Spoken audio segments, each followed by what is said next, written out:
media about finding people while there are large swaths of non-aerospace engineers being laid off in other industries. Can you Yes. talk about transferability of skills and maybe a little bit of stickiness in our willingness to absorb other engineering functions? That's a great point.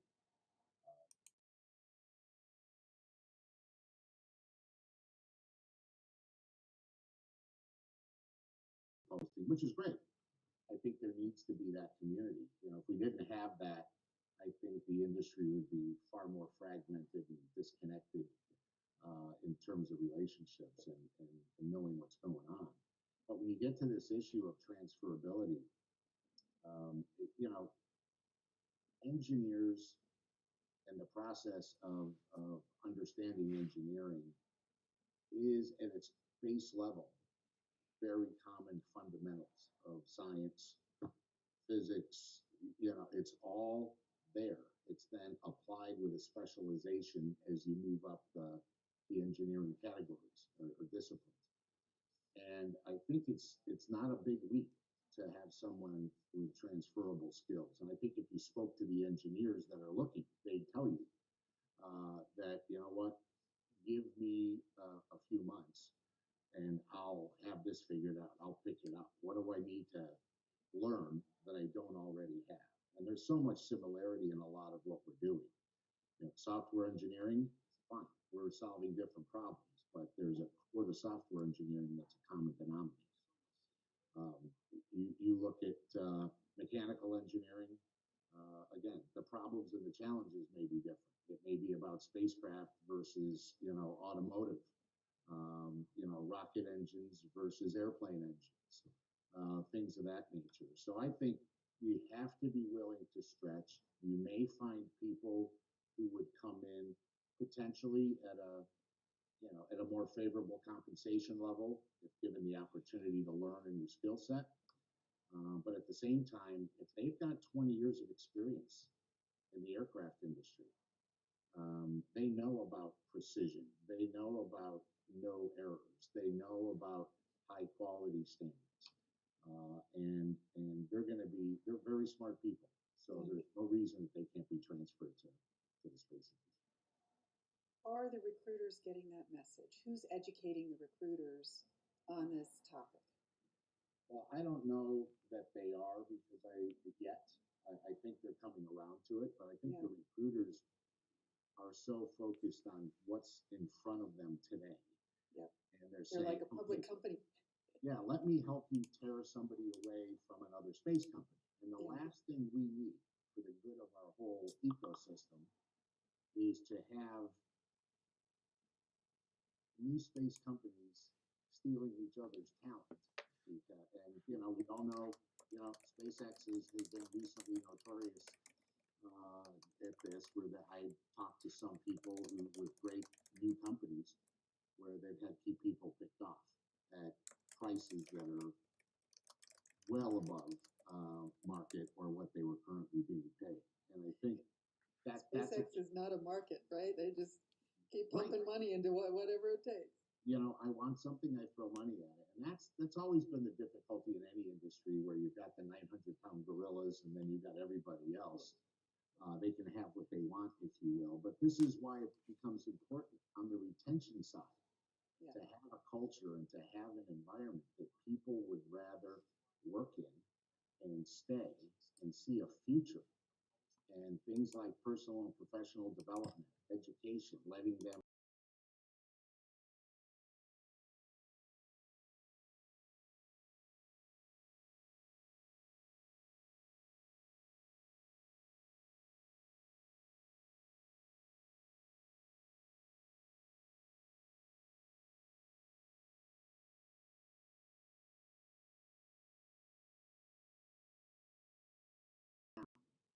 so that people can meet those same needs inside of your shop. You've got to, act like a major player before you become a major player if you're going to retain that talent or attract that talent. So the search firms are not, they're not long term enough as thinkers to say, revenue source. I met a young person last week at a pitch event who's got a search firm model, Latin American senior engineers.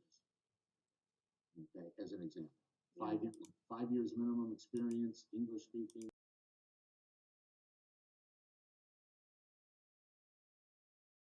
To the United States, for example, and they're very good engineers. But there's, again, it's about the access. They're senior engineers. As they said, if you want junior engineers, we have plenty of those in the United States. We don't need to bring more in. It's the senior engineers that we have. And that's a challenge. That's a challenge. So Voyager Space is sort of an odd holding company with the 51% model and shared services offered. Have you ever, and in spite of what we're talking about, have you ever seen great opportunities to take somebody from one team that you own 51% of and put them in another team? And how do you think about that problem? Yeah, and our model is, we'll only enter into a transaction typically for 51%, but we have the right to go to 100 at some point. So, but we believe that, these companies are best left doing what they were doing when we met them, not trying to smash them all together. So that's why you see all those separate brands. So that creates a little bit more of a walling off, but everyone collaborates and there's a cross fertilization of ideas, and the talent part is now starting to come to the fore, where we say, this skill set exists at company A, and that is not being utilized as much at this stage of a project's development or of the company's development. So, should that be something that can be applied elsewhere and, on a loan program, if you will, for lack of a better term, but it hasn't taken flight at a level yet that I could say it's a regular event. It turns out that each of our companies is still in aggressive growth mode. So they're sucking up all the capacity they each have and are looking for, some of our companies are looking for engineers, and we're facing the same issues that I was talking about before. So they can come to Space Services and do a little shopping, and we can help them find resources as well, but they're out there on their own looking for talent. And that must be especially true when the ratio of, a new hire is 30% of your company or 10% of your company, right?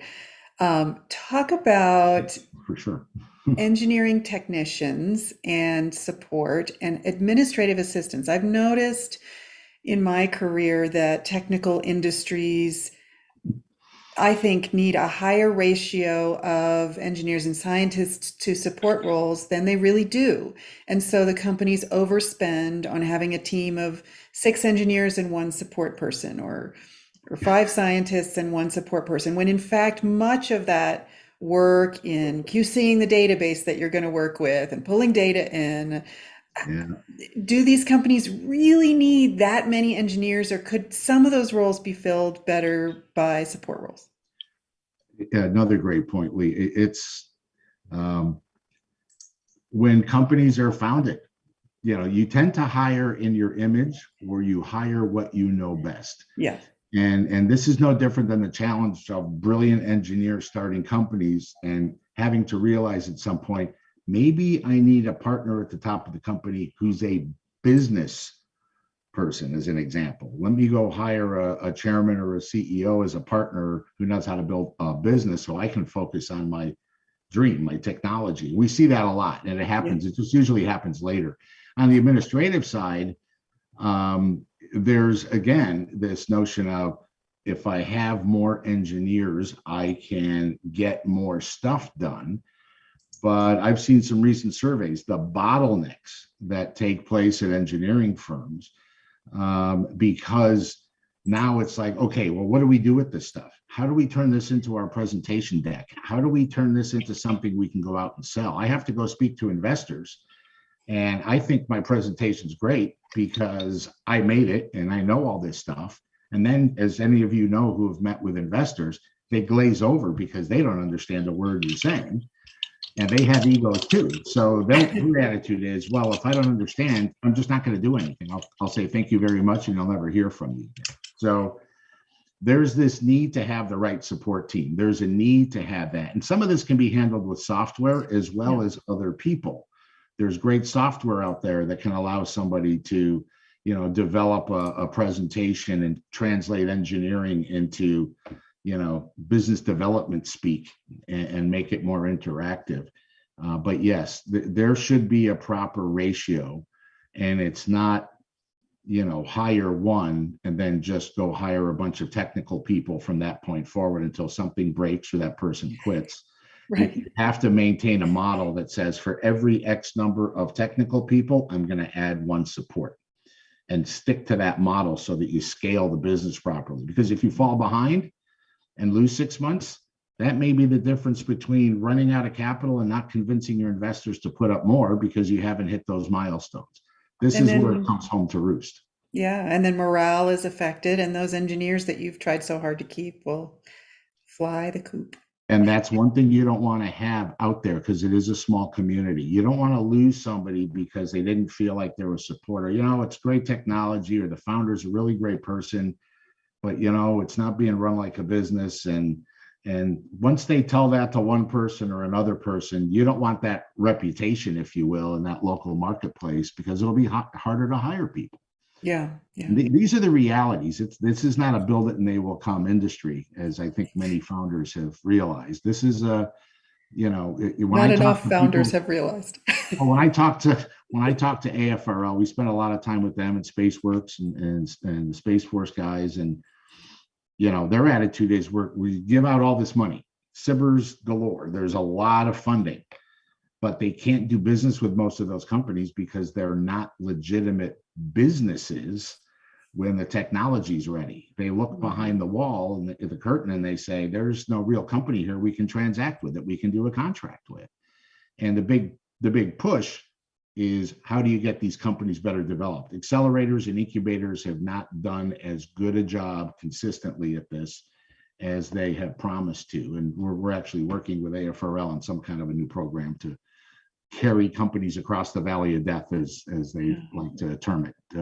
But that's the kind of thing that you have to do. You have to build a business environment that is a welcoming place that people want to go to every day and work and have fun with their partners building something. That's the difference.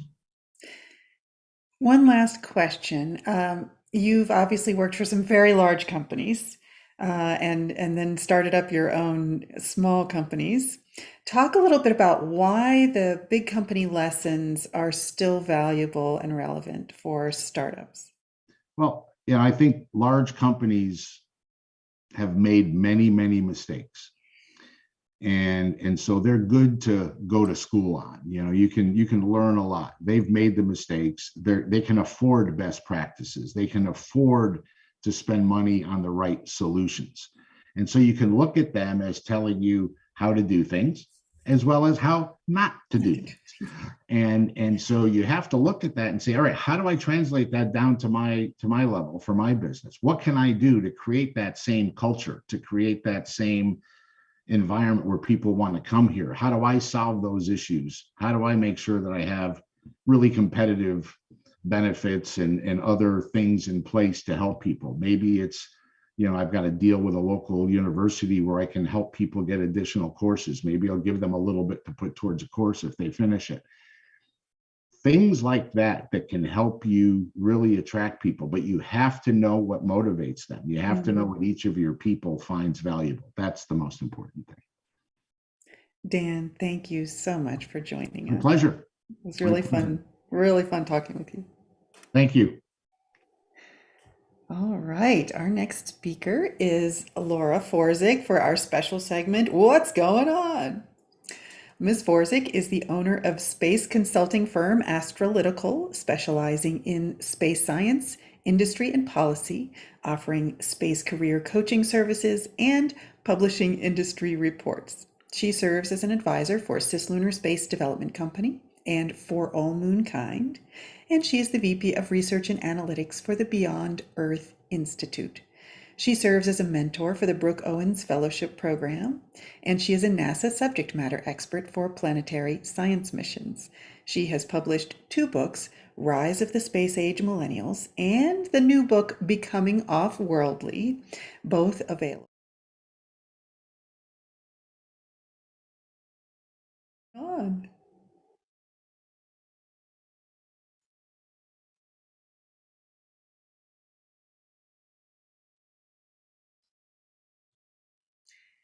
April, do we have Laura admitted?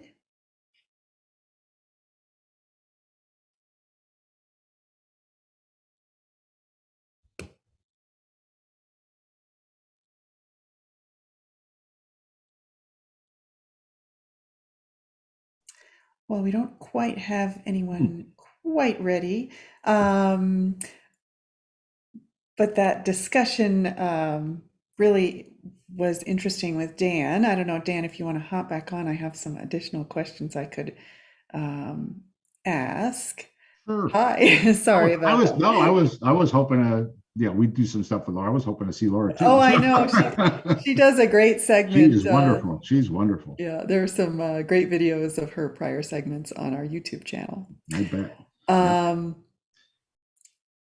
So have you seen any new tools employed, just starting to be employed just recently, in terms of hiring within Voyager Space, outside of Voyager Space, just specific techniques that somebody has just realized and starting to employ? One of the things, and it's nothing innovative by any stretch, but I think it's got a lot of applicability for our industry, and that's project specific hiring to kind of ease somebody into the company.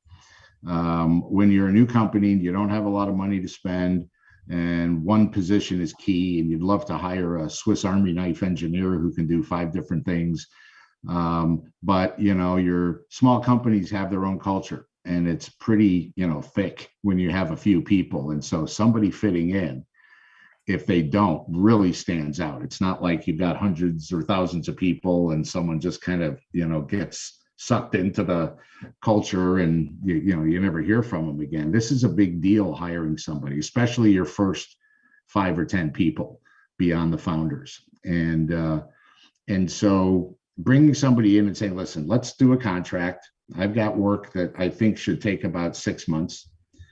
Let me give you a contract, and then I'll put in there that we have an option to make it full time. Let's get to know each other.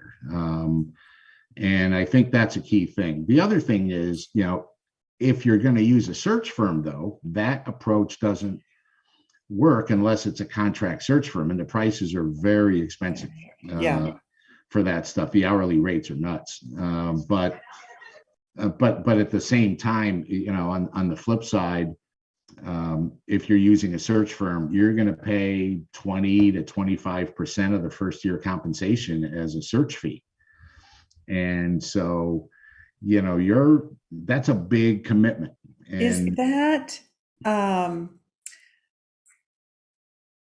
is that how much they need in order to do business?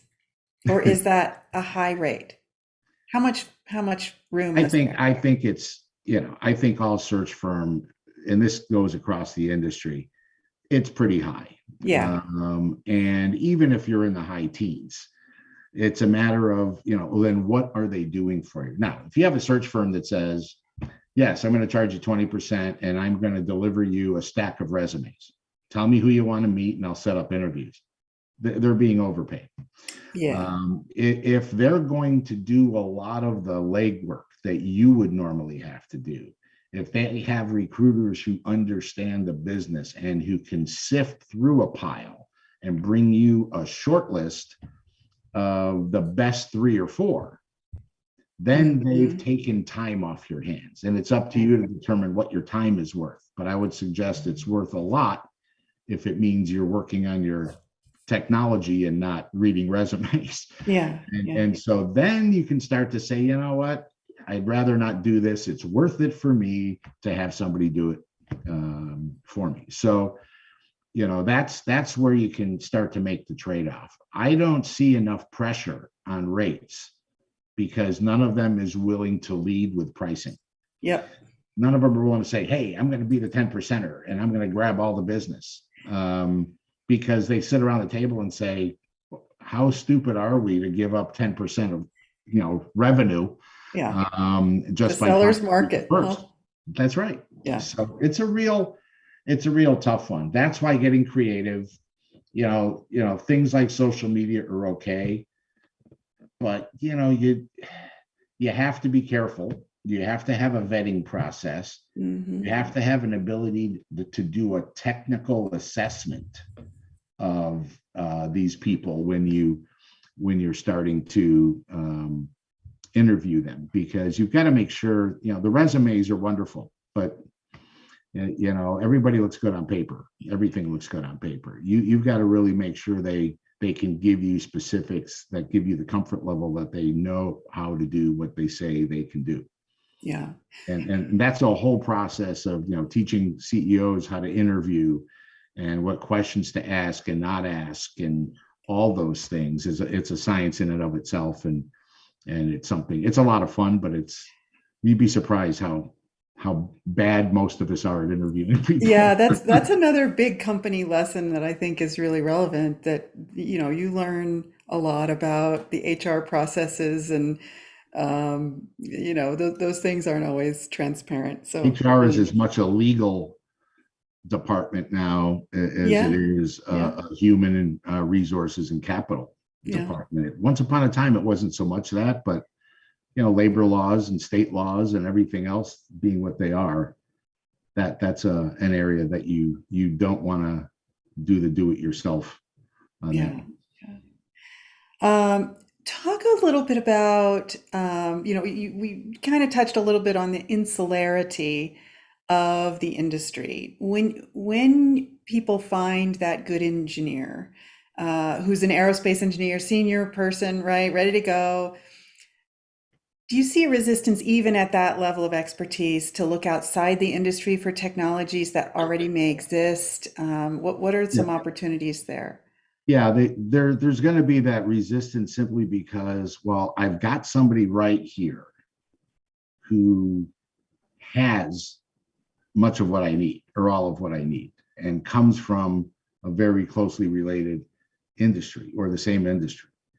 So I have finite dollars and there's a clock ticking in the back of my head. I don't want to Yeah. go look outside for anything else. I don't mean the company looking for an additional person who has other skills. I mean Oh, that oh, engineer that you just hired who's an expert in aerospace. Will they look outside the industry for oh, sorry, existing sorry. technology? No, it's Yeah, fine. yeah, yeah. No, How insular are they? they tend to be more insular than not because they want to play to their strengths. They want to, they have a comfort zone, and they've been the senior engineer. To your example, they've been, maybe top dog or one of the top dogs, and going to another place where they now have to learn and where they might not be as senior. The ego, would have to deal with that, and they don't feel they might be worth as much going to another industry than if they stay where they're considered an expert and can command higher compensation. Now, that said, if they tend to be on the younger end of the age scale, they might be a little more of a risk taker and saying, I want to learn something new. I want to go to another industry. I want to leave aerospace or aircraft and come to new space because, hey, I can get in with a small company and really be the guy or girl that's in charge of all this stuff, and I'm going to get some equity, and this will be fun. Yeah, yeah. Or they're more senior and they say, you know what, I just want to, go someplace else, finish out, and retire, or contract to a young Mhm. company so I don't have to work as many hours. Every single situation is different, but usually most people will play to their comfort zone if they're given a choice. All things You being, mentioned the Sarah, I don't know if you can mute yourself. You mentioned earlier the Latin American senior engineers, the new startup or proposed startup. How much of an issue in hiring is the right to work in the US? It's an issue. Yeah. I think that there are enough solutions. There are enough ways for people to qualify as U.S. persons Yeah. as opposed to anything else. I think that said, in the times we're living in, especially right now, the issues of export control, ITAR, all of the legal ramifications of non-U.S. or non-U.S. person involvement are at a heightened level of scrutiny. So, you'd have to be extremely cautious, but it's not illegal. So it's more a matter of what do you need and what are the precautions you need to take, and a good space law type operation can help you navigate that. But that's the only real challenge. I think the desire to bring in skills and capabilities is a pretty powerful factor in having to look outside the country, Yeah. especially if you're not looking in certain countries where we know it would be a non-starter. So Yeah. Now, let's back up to a little bit younger. You talked about community college. We've talked senior engineers, we've talked 5-year engineers, we've talked brand new engineers, we've talked community college. Go back to 8th grade. What are we thinking and doing? Um, how far ahead are commercial companies thinking in building the workforce versus the nonprofits that are involved, like Foundation for the Future, Space Foundation, in that early stage discussion? yeah, I think companies need a really solid kick in the rear quarters by nonprofits like Foundation for the Future, frankly, because they run on a 90-day earning cycle. They are very short-term oriented in their operations. They may be longer-term oriented in their product development and their corporate strategy, but that even only extends to 5 years at the most, frankly. Otherwise, they're continuously redoing everything. I think that for those companies, those big, leadership type companies who have to look to the future, who are looking for new markets, they have to be shown new space as a new market. Whether it's a vertical or it's a new geographic market, it doesn't matter. They have to look at it as a new market, and that's where I think that integration that can be led by organizations like Foundation to integrate them to say, how do you develop that workforce? Yeah. Are we going to have, if we're going to be mining asteroids one day, okay, and let's say it's going to be the mining companies that should be getting involved, right? You get somebody like Inco, some of these big mining companies, and you say, okay, well, what are the skills that are going to be necessary? Sure, a lot of it's robotic, but there are going to be people required. There's going to be a lot of things required. What are you doing? Caterpillar. I'm sure Caterpillar sees a massive, market to have, cats moving around on the surface of the moon or Mars. Why not? Why do we need new companies necessarily to do that? Those big players could jump over a startup for, Martian tractors Yeah. if they wanted to, or bulldozers. So It's like Bechtel and the space elevator, right? right, Yeah. and they have the money to invest in the R&D, but Yep. it's the workforce, not the technology. The technology is easy. Who's the workforce going to be? And I think the community colleges are uniquely equipped to lay the foundation to say, here are the 2-year degrees, the associate's degrees, the kind of the starter level of getting people ready. And that should drive, universities to say, well, let's have an undergraduate curriculum that deals with those areas of business, those kinds of programs that help people get to another level, because they're going to have to be more than just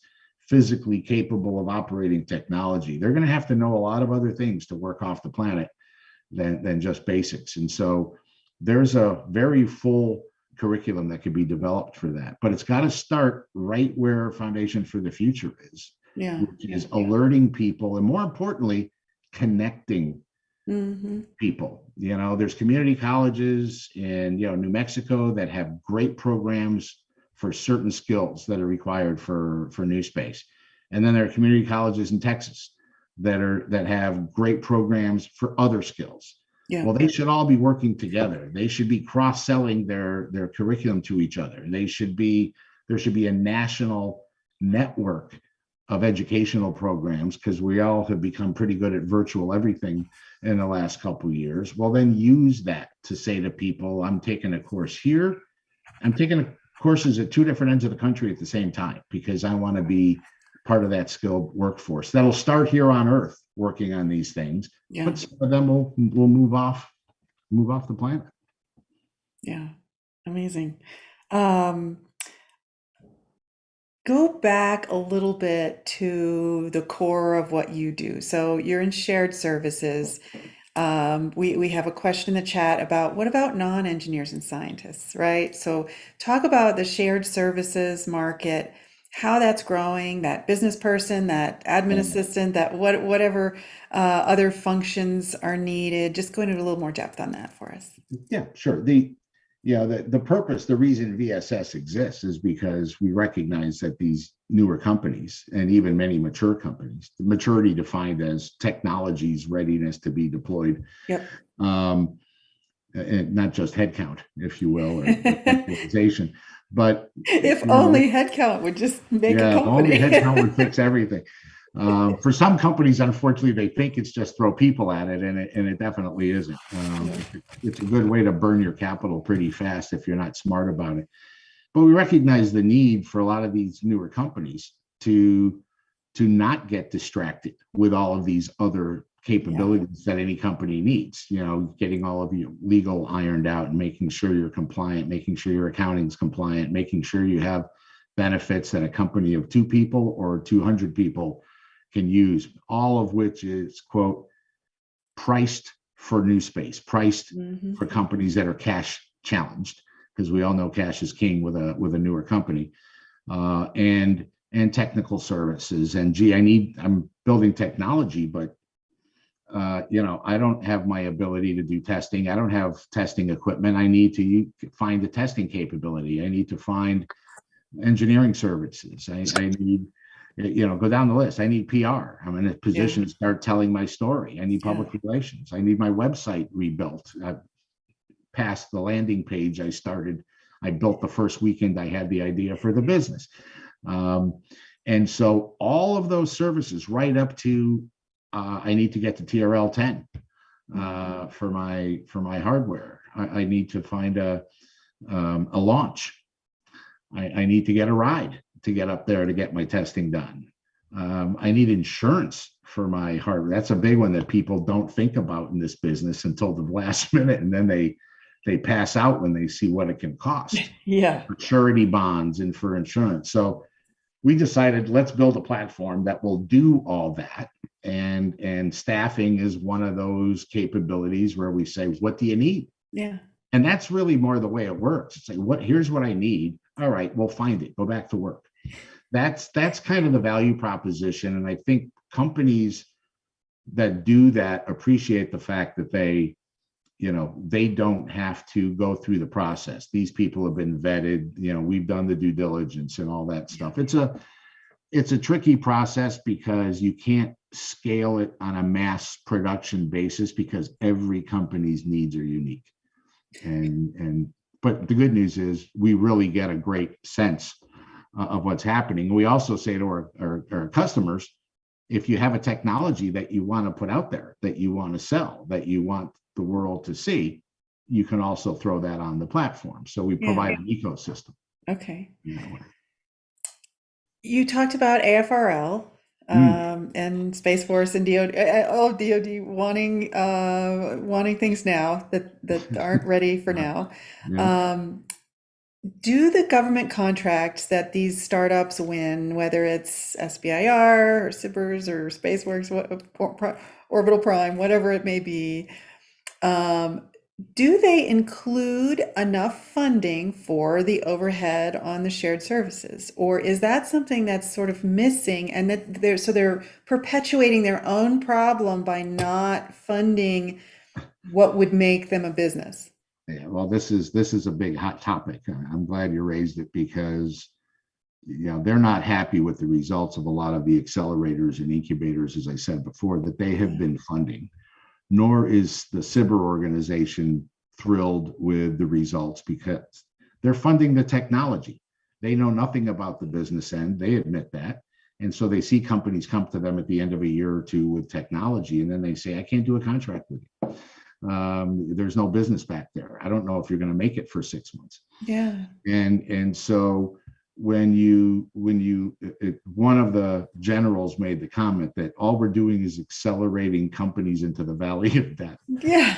They're giving them all this money, but there's no support. And one of the things that we're working on that I've been discussing with AFRL is this notion of if we can put a program in place around the business end of the stick to really make sure they are carried across that valley so that they can survive and be viable.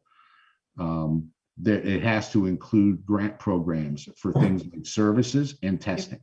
Yeah. Because many of these companies just can't afford the testing to get to a TRL level that would make them a viable contract consideration for the government. And so that's where they need the help. That's what we're trying to work on, is to say, if you're going to support them, support the whole company. Don't just support the technology, because you're doing nothing to ensure that company survives. Don't leave it up to them to spend. And for those of you that have done it, you know what I'm talking about. Half their waking lives chasing capital. Yeah. And I talk to companies and saying, we're in a raise, and I haven't looked at the technology in a month because I'm in all these meetings presenting our deck to people who just don't get it. So, and a lot of that capital gets used to just operate the business, not to pay for the technology. So it's a big issue, and it's something that we're trying to solve because the government, and this is an important thing to note, they don't want to fund companies to become sellers to the government that are dependent on the government. That's not what they want. Right. So for companies that start out and say, all I need is a government contract and I'm going to the beach, know that the government is saying, no, we want you to be commercially viable. We want your technology to solve a problem commercially for which we also have a need. Mm-hmm. So they don't want to be the dependent or you're carrying around dependents from that perspective. They would rather you have a technology that you can go sell commercially, and they'd love to take it, and they'll be there to provide the funding in a CIBR or an STTR or something like that. But it's a very important note, because I was kind of surprised when I first heard it, but it makes all the sense in the world. They don't want to, because they can decide not to use the technology, and that company falls flat on its face and it's out of business. Yeah. So business development is critical. So is DoD working with regulators to help there be regulation that will make certain businesses more commercially viable? I mean, sometimes it's the regulatory pendulum that comes in and drives the need. It's a business driver. Yeah, I don't see that. Happening. I think what they're trying to do is have their demand for technology be the accelerant in the process, so that you can get the CIBR to bring your technology to fruition or pretty close. Yeah. There are companies that are professional CIBR companies. That's, they've existed for 5 or 10 years on CIBRs. Or 20. Or 20. And, they look at that and they say, you're not helping us much. Go sell this stuff. Find somebody who sells it. And that's probably one of the most important things that you can do with your company at the beginning, any startup. Make sure there's a market for what you're building. Yeah. And it may sound kind of silly, but you'd be shocked at how many companies have never bothered to check if there's a market. They just have a brilliant idea, but there isn't a buyer that Yeah. the government may not be a buyer. There's a lot of technology sitting on the government shelves and on the shelves of primes like Lockheed and Northrop that's never been put to use. And there's no need for it, but somebody had a great idea. So just make sure there's a market. Great advice. A couple of questions from the chat. Kevin Berry asks, how would you compare your goal of supporting this tech development to something like 3M's R&D program? Well, it's a great question. I think that there are many models that come out of private industry for supporting tech development. They see it as a feeder system to not only for themselves, which is a primary objective, but also just for the good of the industry. Yeah. VSS was created to support the industry, not to, bring in a lot of technology to Voyager. Voyager's got its own pace that it's going to operate at. This is pointed at the industry to say, let's make sure as many companies survive and contribute the technology to the needs that we have here at home and find commercial markets globally. And so I think if more companies in our industry as it matures start to give something back by way of, hey, we want to start some challenges. We want to have our own pitch days where we bring in companies that are working on stuff that we're working on to see if we can acquire new or different technology or build out our footprint in this area. It's a positive. It's just so fragmented right now. And the government isn't going to go beyond really what they're doing. Yeah. They will support the types of efforts I'm talking about of, is there a program we can build to help get these companies over the hump? Is there other stuff? They're all for that. They'll be the first to say, and they have, we don't want to operate anything. We don't know how to operate anything, but we have money. Right. And so that's all they can do. And the results are what we've been talking about. Companies say, great, thank you for the check. And they go work on the technology. And at the end of the SBIR, maybe it's ready, maybe it's not. Maybe they go someplace else. But the government's sitting there saying, where's my stuff? But, that we're not getting the results, the success rate that we want. Yeah. And I can tell you, it's an incredibly big topic of discussion. And we see it all the time. So yeah, we can solve that at that level, then there's that path for a lot more companies to get to that point of, I've got a contract 2 years into the burn. Yeah. We are going to move on to the next speaker, but what can anyone use Voyager Space Services, or does it have to be a portfolio company? Oh, no. The Voyager Space Services is open to the whole industry. Excellent. The portfolio companies of Voyager use it too, but they're kind of like not my focus, if you will. Yeah.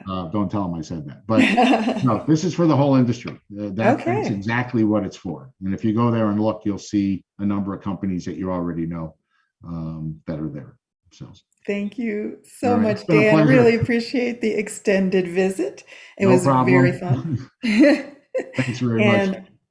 Yep. I'm going to turn it over Anybody to wants to chat, just let me know. You can find me. Okay, take care. All right, Tim, I'm going to hand it over to you and have a wonderful rest of the day.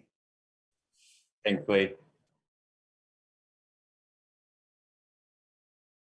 By Brady Aaron. I interviewed Brady a few months back on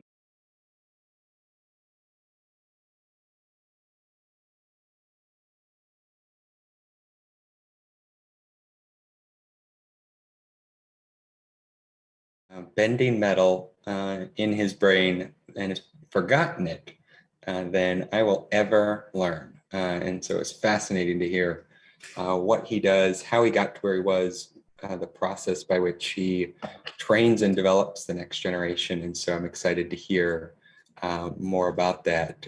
Brady is a expert in TIG welding, which I'm sure he'll talk a little more about, and does that for race cars and other high performance vehicles all the way through aerospace components. So Brady, great to have you here. The screen is yours.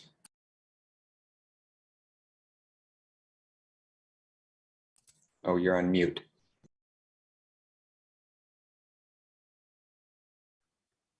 Hey, how you doing, Tim? Nice to see you. Nice to see you again, bud. Nice to talk to you again, bud. How you doing, man? Really good, really good. Thanks for the great introduction. Good to see you again, for sure. I really appreciate you, let me be and having this platform to talk. It's such a great, experience for me to actually sit here and, tell you what I'm up to next. And then also, for the future, like you're saying, I love to talk about the future, where we're headed at, especially in the TIG welding. Like you said, I'm an expert TIG welder. It's something special that I hold dear to me. I have my company TIG Time LLC, and we do a lot of TIG welding with that, with race car components and multiple different space program stuff. And also recently a bunch of art stuff. I have a sculpture right here actually that I'm doing a couple different ones of them that are going to be in a bunch of different museums. So I'm taking the aerospace, spec welding and applying that to the sculpture. So it's really cool. It's such a cool platform to be on. But yeah, that's what I'm up to right now. There's a lot of up and coming, future, things that are happening with the art world. I've transitioned a lot into the sculpture building here in West Palm Beach County, and a lot of my clients, I took a big leap of faith, and recently, like in the last year, and it's taken off like huge. So I still do, some components, but not that much lately. So that's what I've been up to as a, company as TIG Time. Yeah, no, that's cool. And I'd love to hear more about, as an expert welder, it's my understanding that a huge component of that is developing the next generation. And so I'd, be fantastic to hear more about what is that process? How does that work? And yeah, so we'll start there.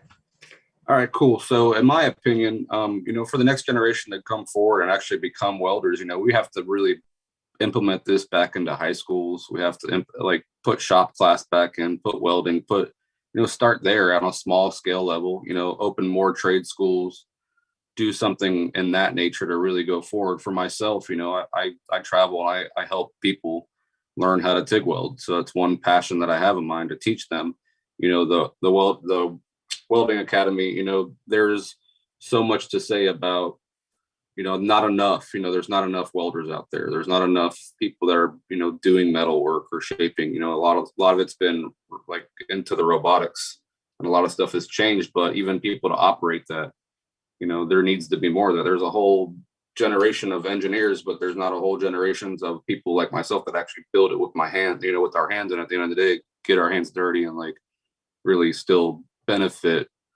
the luxuries in life too, by applying all that with your hands and doing what you got to do, and working crazy hours and doing that. It's for the youth. I have two children. I have two little boys, 4 and 6, Mac and Maverick, and I just want to show them, hey, this is what I've learned. This is what I do with my life. This is how, we as a family, move forward and, have the things that they have and the luxuries that they have.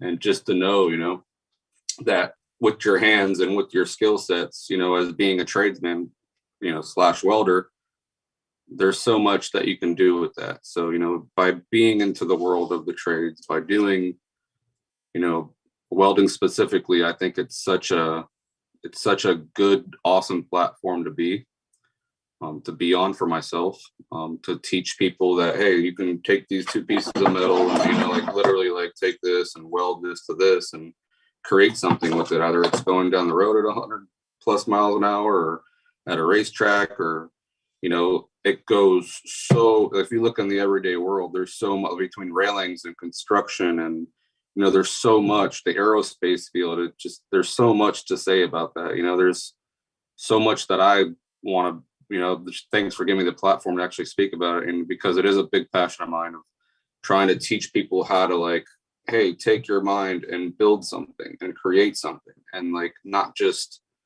do it in CAD or do it like in, those forms which people are doing, but actually apply it like in real life. And that's cool also, to teach other cats that are in CAD world and be like, hey, come in the shop and check it out and look at this. And, the form of it being built from, computer to reality, it's, people's eyes get this big and they're like, wow, that's awesome. And younger, in their 20s, people in their 20s and, under 25, I have a couple cats that I have underneath my wing that really apply that. So it's pretty cool.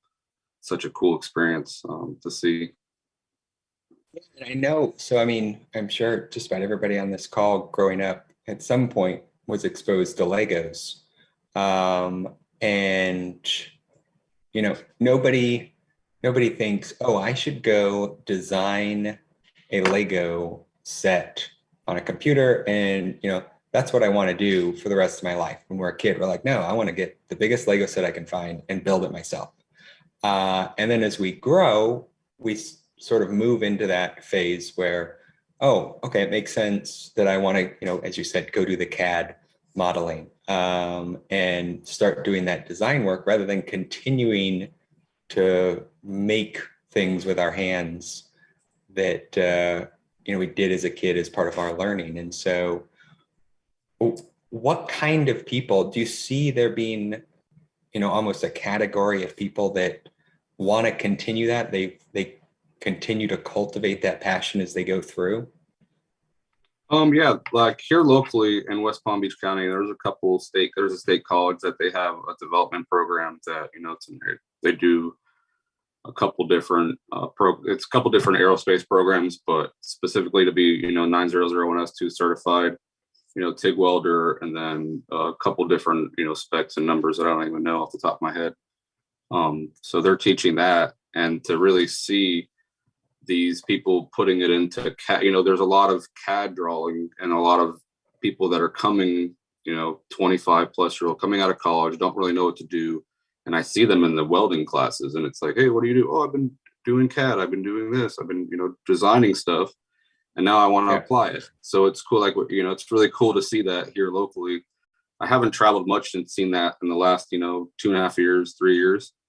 But it's, here locally where I'm a resident at, it's pretty cool to see, so, and stuff online, obviously things that I see on the internet and what's going down there. But for myself, and where how I would say something and to answer that would be, the people that I see and get to see on a daily basis at the state college in the welding classes, just one here locally, I can see the transition of the designers actually wanting to apply it now. So, it's pretty cool. It's a pretty cool thing to see.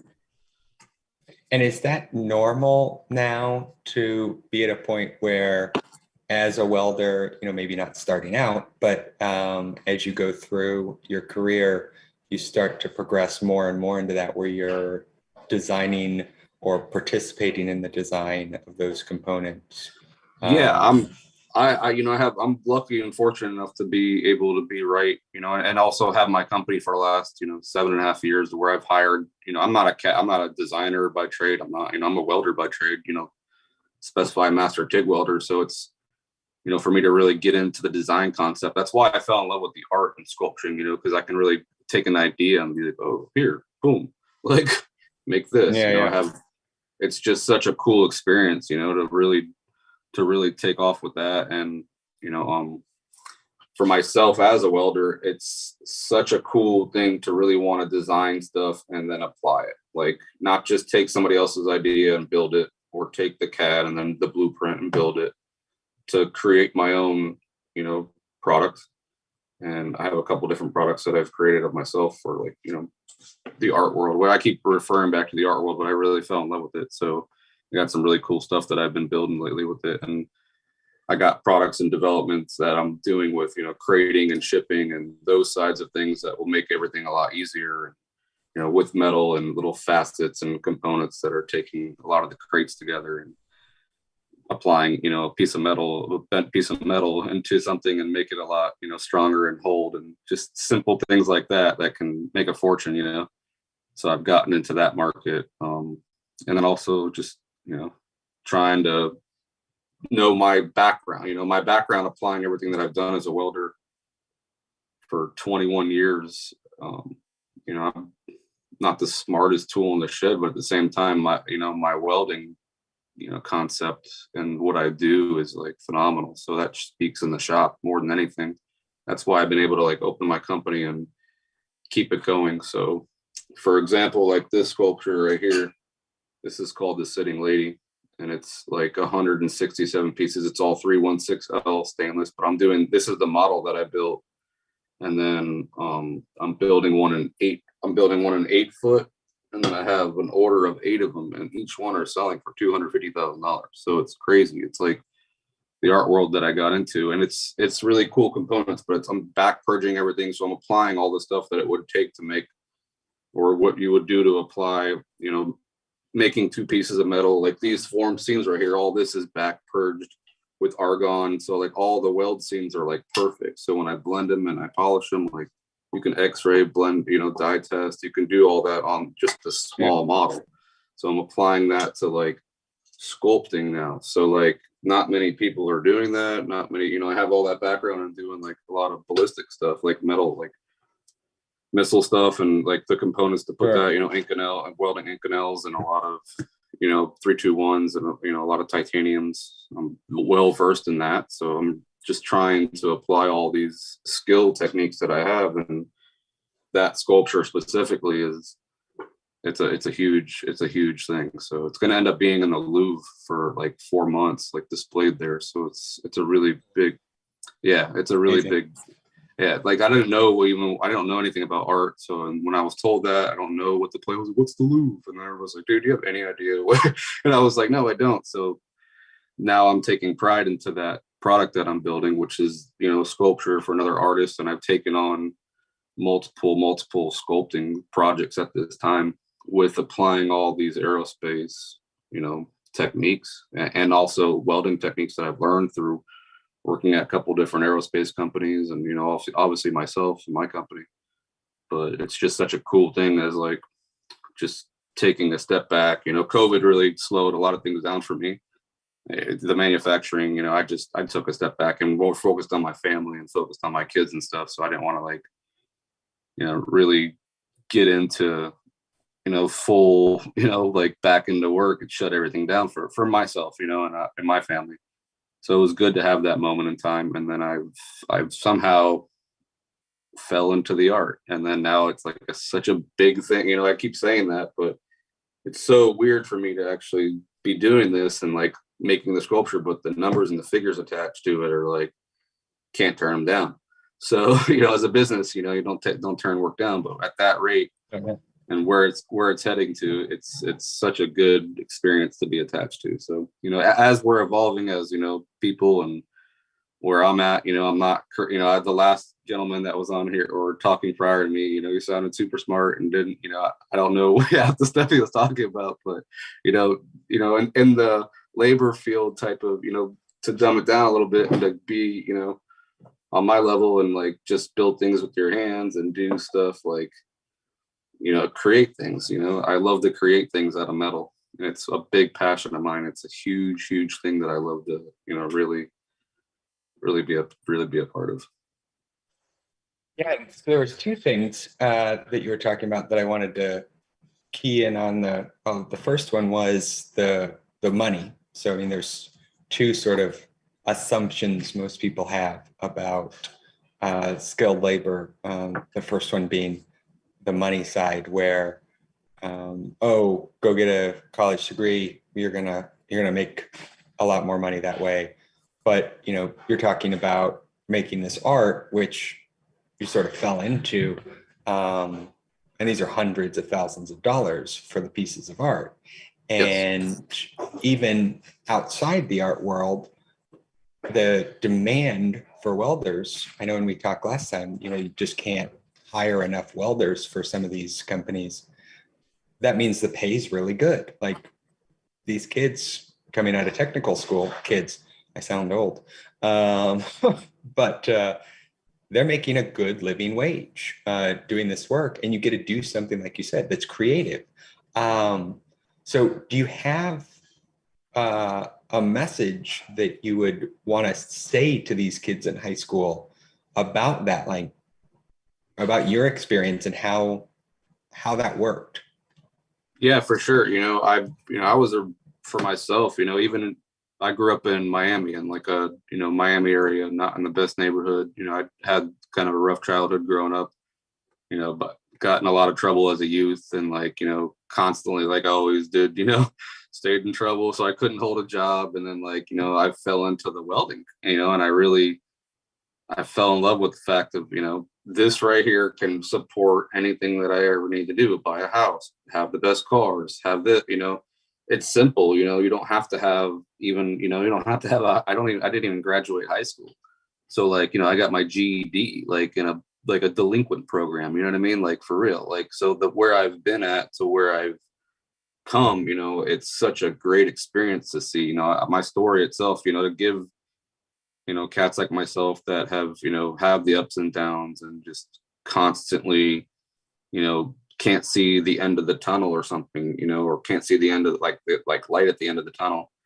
There is, in the trades, in my opinion, that, you can take a job, not just metal, but like woodworking, anything that you can do with your hands and really create. That's a huge, huge, huge thing that, us Americans are able to do. So, why not? Yeah, and Why not? well, right. And I mean, it makes sense because, a lot of the crime and delinquency and stuff like that, it doesn't stem from these kids being objectively bad. In some cases, or in a lot of cases, that's a function of they don't have something they care to do or that challenges them and they feel like is worth doing. And so they fall into these bad habits wherever that is. And so, as John said, like it's an inspirational story to hear that you found a passion that helped you decide like it's not worth it doing this whole life because I like this. And I think that's an important message for kids. We hear all the time about high schoolers and stuff not being challenged, and so just feeling like whatever, why am I here? And so it sounds like some of these trades, especially you found this with welding, offers that challenge. Is that, am I interpreting that right? Yeah, no, definitely, for sure. That's a spot on. Like I said, like I was saying, I would share a little bit about my story. It's just it's so awesome to see where you can come from. No matter what neighborhood, no matter where you're at, no matter how much in poverty, where you can really take. Like I had a lot of no hope for a long, long time, like many years, many years. But like, I was blessed and fortunate that this race car company gave me an opportunity to sit in a chair after hours. I was a polisher. Like literally, I was polishing metal. I got out of like some like delinquent program, and I literally like boom, and like I saw something at this guy welding at the table, and like I always watched like American Chopper and Jesse Jane and all these cats, and I was like, yeah, that's awesome, like that's cool, but never really, I always thought it was cool, but never had the skills or techniques to do it. So I was always living like a fast life. So like that can catch up to you, it really can. So by sitting in a chair after hours as a polisher for a company and the owner giving me the opportunity to do it, I still have, I still weld for this guy. Like I still weld product for him and his company, fast forward 16 years later.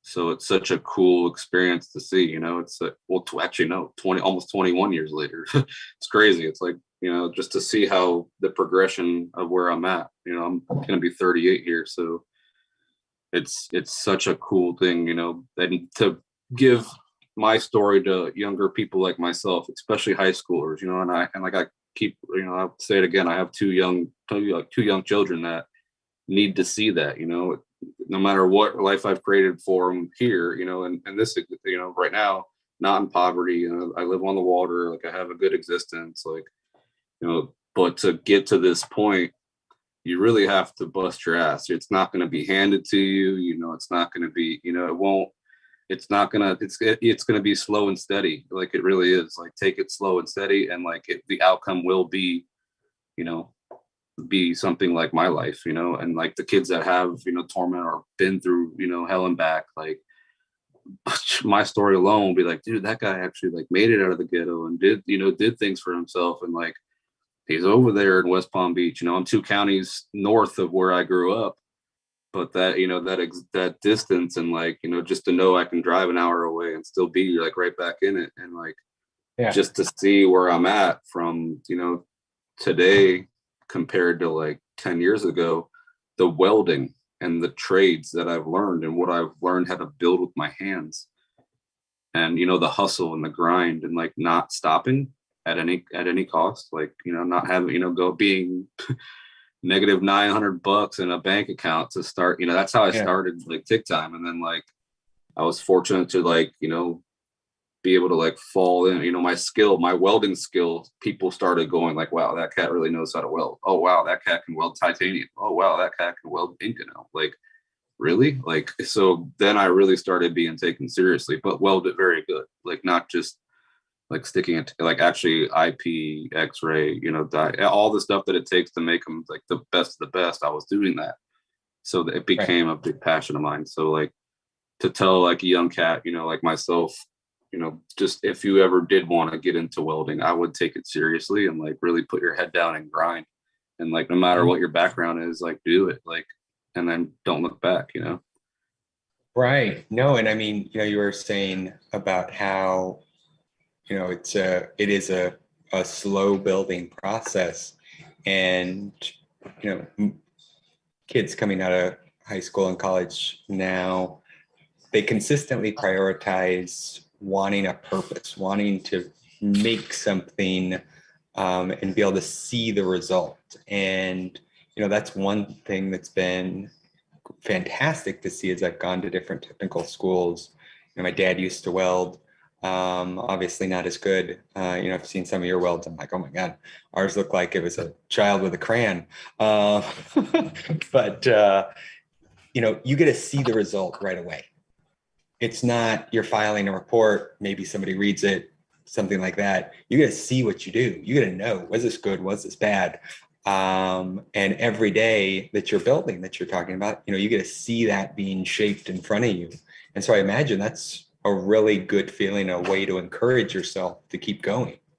Yeah, for sure. You know, everybody likes instant gratification. You know, look at the world we're living in. So, Yeah. you know, to actually just take 2 people, be like, hey, and then, you know, like weld some things and then it's together and then like on with the next, you know, and then it's instant gratification and you can make good money doing it. You know, it's exactly what like how like the youth is growing up, you know, social media, how they want to do it. You know, here goes your instant gratification right here. Like, you know, you could make it, you could build it and you could show it, you know, like I'm sitting here showing off this thing, you know, I'm like, but I'm proud as hell out of it. You know, I'm super proud of it because this is just the model, you know, that the model got me the job, you know, that's what landed me the job. I didn't know where they were going at the time, but now I'm like, wow, I got contracted to a couple of them. So it's not just one that I'm building, and they're 8 foot, you know, I have the pieces in my office right now and it's like, I'm thinking about doing it in my office just for shits and giggles, you know, because I have that, you know, skill set to like take a welder, take a backpack,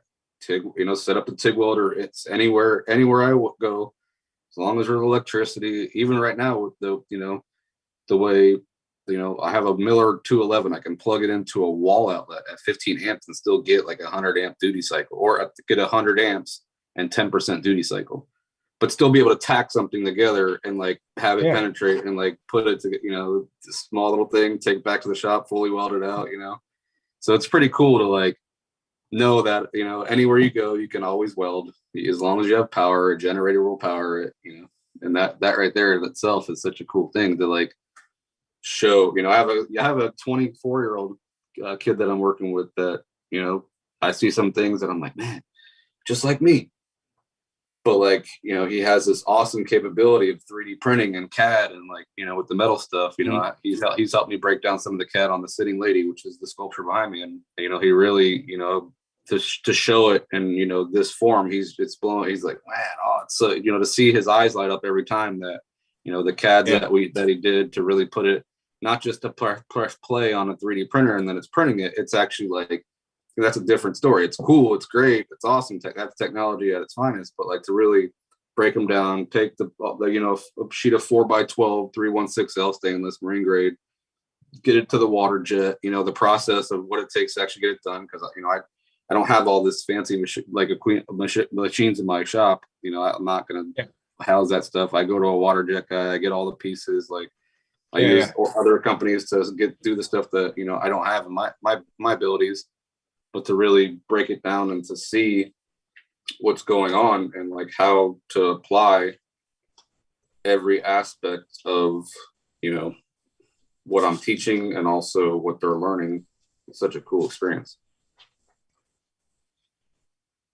Yeah, no, I mean, it sounds amazing to, you know, the process you go through, how much work it is. And that was the other thing I wanted to touch on, because it's another preconception about skilled labor, is that, you know, you're saying, Dan was talking and you're like, I don't understand half the words he's saying, something about, you know, you need to dumb it down or something. And there is this perception that like, oh, you know, skilled laborers, you know, they're not as smart as the lawyer, as the doctor over here. And I mean, a doctor's just a flesh welder. So like, whatever, they just have different terms.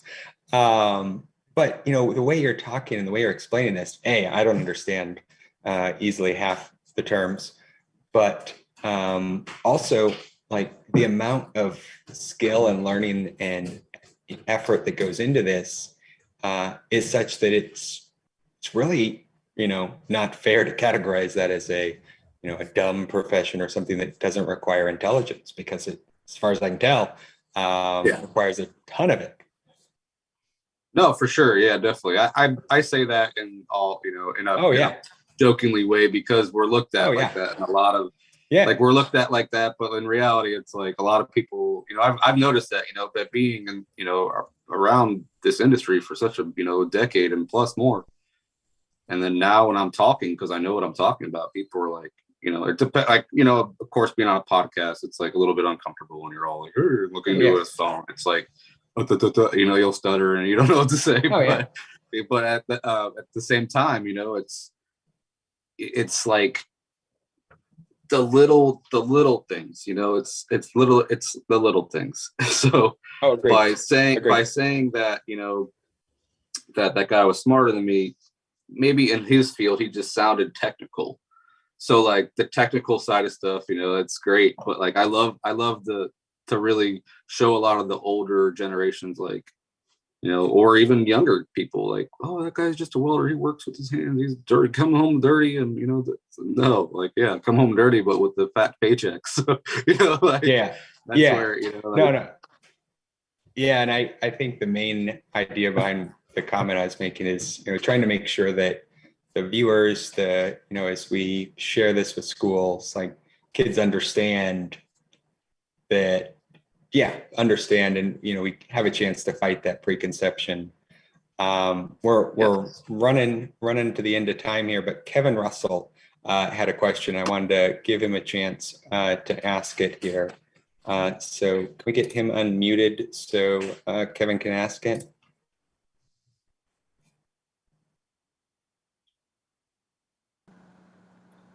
Hey there, Brady. Can you hear me? Yeah, I can hear you. Thanks for your presentation. It's great. Yeah, I love getting dirty too. I've been doing some micro modeling for the past few weeks with my dad. Anyway, I am a computer technologist, but I took a one-on-one welding lesson this summer from a master welder, just an 8-hour session. So went through TIG and stick and made a quick sculpture. So I spent 8 hours with your equipment in my hand. That's it. But I had been welding for about 35 years. Sorry, I've been soldering and doing CAD for 35 years. So I wondered where the aerospace welding opportunities can be reviewed. I look at a number of space jobs websites, but I was interested in I've been sitting behind computers since I was 20 for over 40 years, and I really love the physical aspect of work. And particularly this past month, doing some epoxy resin, peel ply stuff, and getting back into micro focus work in the physical world. I even prefer it to virtual reality, which we don't really have those kinds of tools yet that allow you to feel the work in the way that we can feel it in the real world. So I just am interested in aerospace welding in general and where those opportunities can be accessed, if you have any ideas. Thank Yeah, you. definitely. Any, I'm not sure where are you located at?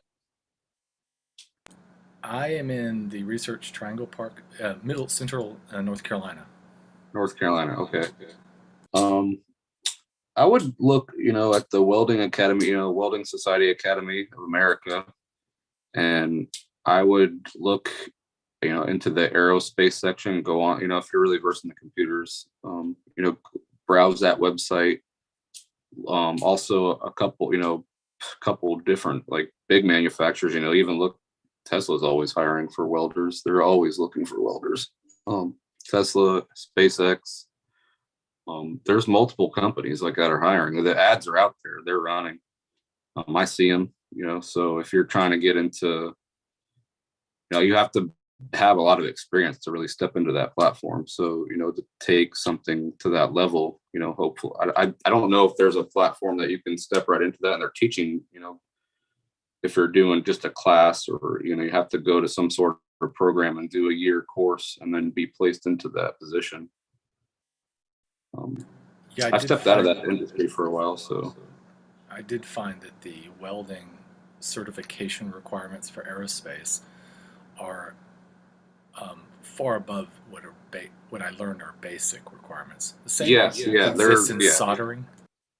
Yeah, I mean, it's, like the TIG welding side of the aerospace, you have to really know how to work the pedal, the torch, you have to really know how to make two really thin pieces of metal be one, multiple different materials, so you have to have a lot of background into that. And in my opinion, is what I've known. Anybody that I've worked with or companies that I worked for that were doing, products to go outer space or to go flight, I had to have a 5-year background in TIG welding just to even do that. So yeah, you do have to have certifications to a different level. The numbers and, they're all changing. Everything's always, there's always something different and new that you can, go do coupon tests. You can work at a facility that have, a CI there that you can constantly do coupon tests and get certed on site. I was fortunate to have that at a company called Aeroflex here locally in Jupiter. And, I was welding products for them, but at the same time, they would get in, 321 Inconel housings, flanges, and then I would weld it. I would do tests, and then we would coupon it. And then, I'd be certed, I'd get my certs to do that. And then I'd do the run of production with it. So, I don't know. That's a great question. I would definitely look online and see who's hiring, or see where you can get to. That, if you want to become like a top tier welder, that's a passion of mine that I wanted to do. I welded for 10 years at a, not an aerospace company, but a race car company. And then I was like, I want to take this up a level. So it took time, but, yeah, I don't know. Hopefully that answered your question. Yes, thank you very much. Yeah, thanks for that, Brady. This was a good conversation. It's always a pleasure talking to you, hearing what's going on in your perspective. So thank you so much for being here. Yeah, man. Awesome. Thanks for having me, man. Yeah, gladly. So we're going to take a quick stretch break.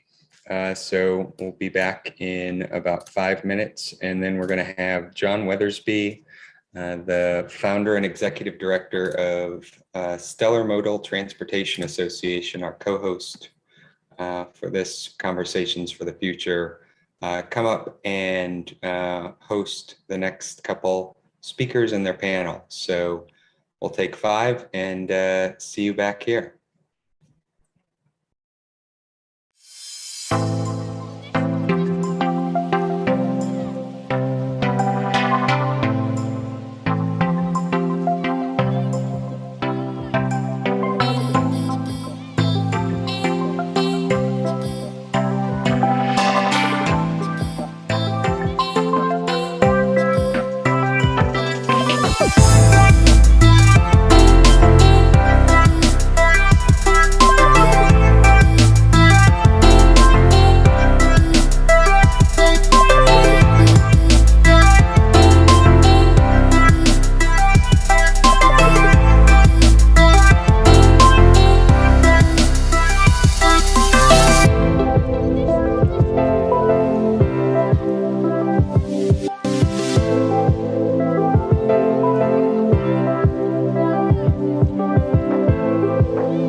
participate.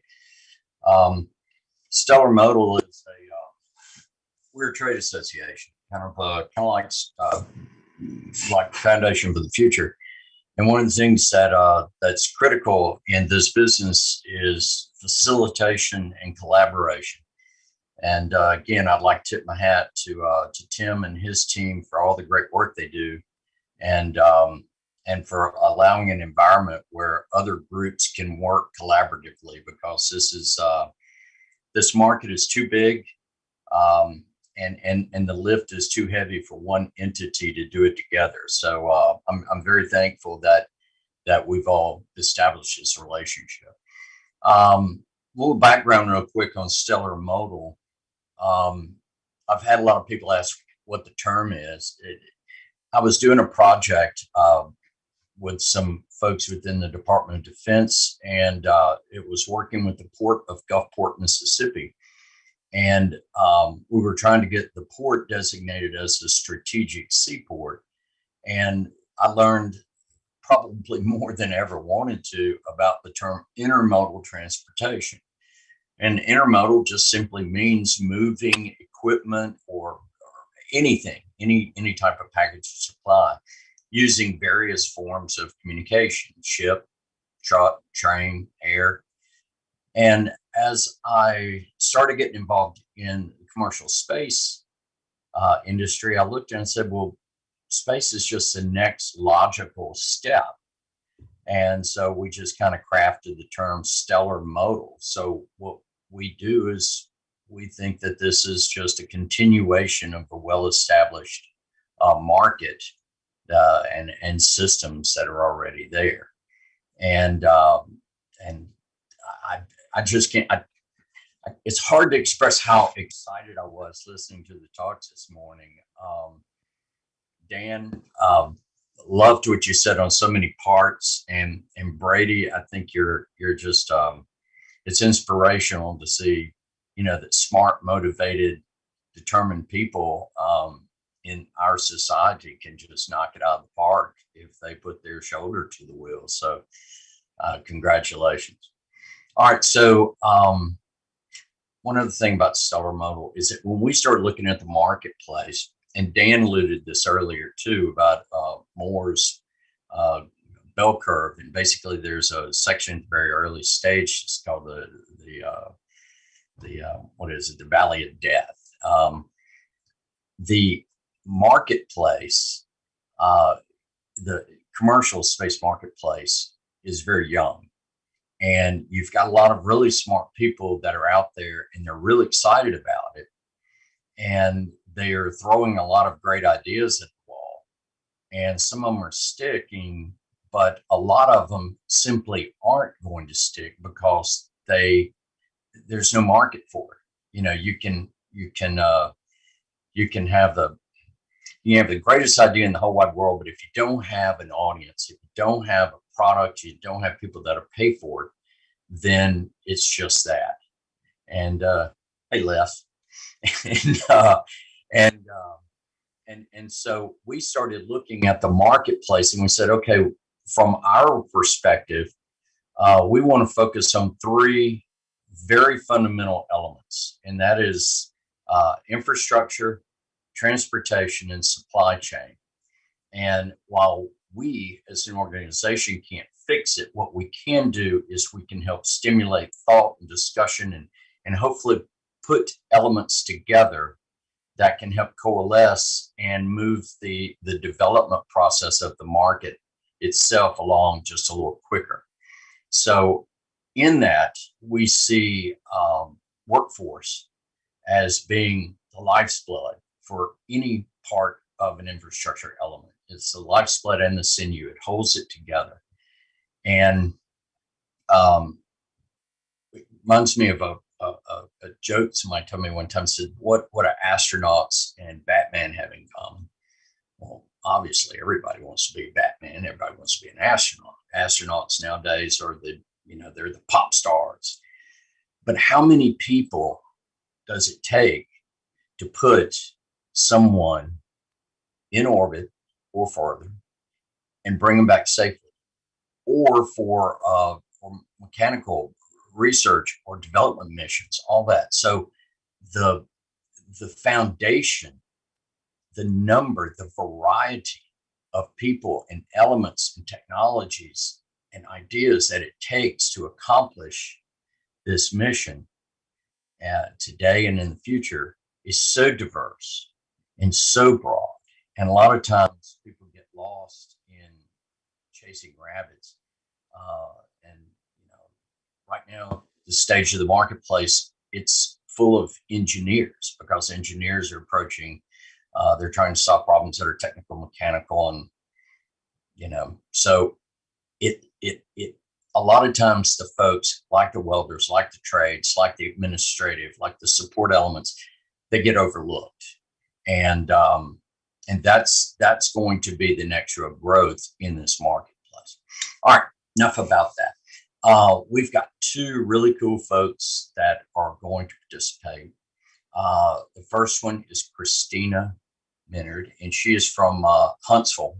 And as you know, Huntsville is a hot spot for aerospace. And then we got Les Davis, and Les is with the Tulsa Welding School. And I have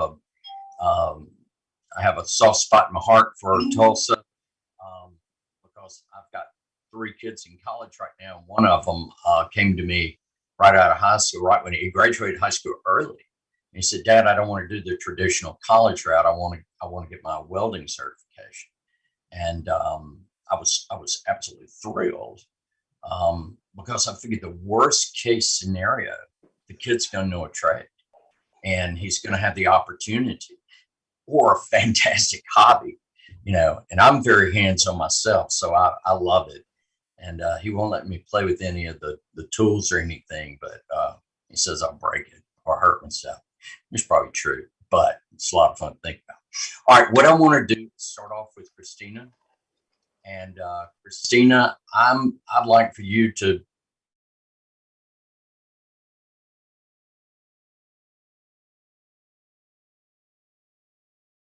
Great. So my name is Christina Minyard. As John shared, I am located in Huntsville, Alabama. I have been doing technical recruiting and HR support for the space industry and DoD work for 15 years now.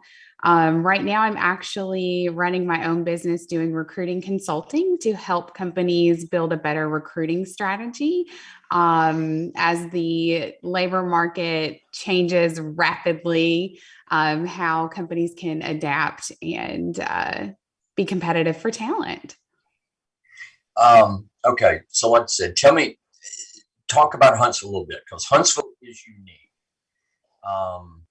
in that it has a history of having military, the Redstone Arsenal. It's got NASA component. It's now pulling in some really big. I think the FBI has a huge presence there now. The Space Systems Command, has it been confirmed that it's moving, or are they still wrangling over that? We know. That's still a touchy topic, but we are acting as if it is ours. Okay, but the point being that another saying that you can only catch the fish that are in your pond. So you've got to have the resource base. You've got to have the people that can do the work in these skilled and trade areas. And y'all have been able to, as a community, pull that together. Yeah. Tell me about what are you seeing? What are the real hot topics in your area right now? What's growing? And just give us from a HR perspective, what's going on? Sure. So I will give y'all a little bit of background about Huntsville. So I'm sorry, I'm just going to assume you guys don't know anything about us. So we like to joke that Huntsville is not like the rest of the state, but not in an offensive way, just in a, like, we have a way different focus than what comes to mind when you hear Alabama, right? Huntsville is right next to Redstone Arsenal, which is, a huge, huge military support system that brings a lot of work to our community. Like he said, we have NASA, we have all of the big players in the DoD. Over the last 15 years, I would say Huntsville really had an engineering focus. We have a ton of background with Werner von Braun and with NASA being here. And we realized kind of a little bit what you've alluded to already, John, is that it's not just the technical folks that get us into space and bring us back home safely. It's not just the technical folks who can create these amazing things that our country can be proud of. It takes everybody from support staff like myself to welders and assemblers and somebody to make the foam packaging that goes around a missile that the Army is going to use to protect our country. So we realized as a community, we needed to focus more on evening out our economic development initiatives. And we have done a really, really good job of attracting new employers to our area that can focus on every aspect of the process. So you could do start to finish here in the Huntsville community. And we're one of the top 20 growing metros, according to Forbes. So it's not just the Huntsville city itself, it's all the way around Huntsville. We're really growing and diversifying there, which means that we've made the case that we've got the talent. That's why the companies come. The companies will not come if you don't have the talent, right? So we have shown that we have the talent, but we have to keep building into that pipeline. So we are doing the same thing that we have been doing for several years. I'll say this probably back in about 2015-ish. The Huntsville mayor decided to form a committee to work together and figure out how we could keep our young professionals here. We had a lot of really good, fresh out of college, fresh out of school talent that we weren't keeping as a community because they would leave the area at about the 5-year mark. And what we found is as a community, we were recruiting from all over the country, all the top engineering schools, all over the place. And when these young, talented people were ready to maybe start a family, they were moving back to where they came from because they didn't have roots here in our community to provide that support system that you need as a new parent. So we got together to try and decide how do we help these people build roots here, not just meet other people, not just get excited about the technical work that they do from 8 to 5 or the type of programs and contracts that we support. How do we get them to want to stay here, to want to be here in Huntsville? So we've done a lot of initiatives. We've really brought a variety of entertainment to the area. We've done a really good job of giving people creative outlets because sometimes when you work in, space and government industry, you have a lot of parameters that you have to do work in. And sometimes that can diminish a little bit of your creativity. So we make sure that we still provide the creative outlets so you don't lose that. So really we're just trying to balance how do we keep this talent and how do we grow future talent, especially coming off of a generation that was like millennials were told college is your only option, right? Go to college. You're going to get your 4-year degree. We don't care how you do it. We don't care how much debt you accumulate. That's just what we want for you. And now we're coming back into this place where we realize a 4-year college degree isn't your only option because we totally neglected trade. And now we're trying to beef up the trade initiatives again. So it's just the hottest topic is finding that balance, I think, right now. That's a great point about the work-life balance. We were doing some work one time with a group. The Corps of Engineers has a big facility over in Vicksburg, Mississippi, and they have per capita probably one of the highest ratio of PhDs to local citizens. And my interaction with Vicksburg, Mississippi is I deer hunt over there. So, it's kind of like, so I had the opportunity to speak with the director one time. I said, how do you find and recruit and maintain that talent? And he kind of chuckled and he goes, well, it comes down to hiring them young and marrying them local, because once they get married, then they're, the wife's going to say, I want to be close to home. And as offhanded as it the remark is it's true, and you've got to be able to provide that. So I applaud not just the community or the corporations, but the economic development elements that I know work well together as one unit to make that happen. How did the COVID lockdown impact the Huntsville area? So I will say a lot of us were really nervous. Thinking back to January, February, March of 2020, when we were watching it kind of come down the pipeline and like that first case hit like LA, and we were like, oh gosh, what are we going to do? We do a lot of classified work in this area. We do a lot of work that can't be done from home.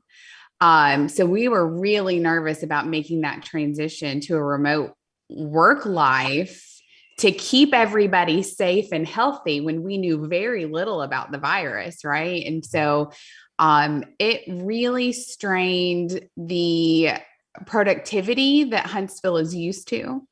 I think that everyone quickly adapted to, we're going to find something for you to do that's meaningful at a work from home option, but it's not something that may be fully sustainable for these type of careers. You can't weld the SLS from home. You can't do that. You can't work in a skiff from home. Like it's just not happening. So what it did do, though, I think it created clear lines for us as employers, what can be done from home, what maybe we can be flexible about, and what we absolutely hardcore bottom line only can be done here on site. And so we have those buckets of work now that we can look at and say, this is where we can be flexible. This is where we can't be flexible. And we want to offer you something that meets your needs, but we need you to meet our needs too. It's definitely challenged the way that we approach work. I think it's impacted recruiting a lot. For folks who support specifically the DoD related work, if they got comfortable working from home, which I don't blame them because I appreciate the ability to work from home myself. I don't know that I ever want to go back to like a full office environment. They started looking at other opportunities across the country that would allow them to work remotely, which oftentimes meant giving up that DoD support. And, a lot of times if you work in that DoD and space industry, it's because you really believe in the mission and it's because you're really proud to support that mission.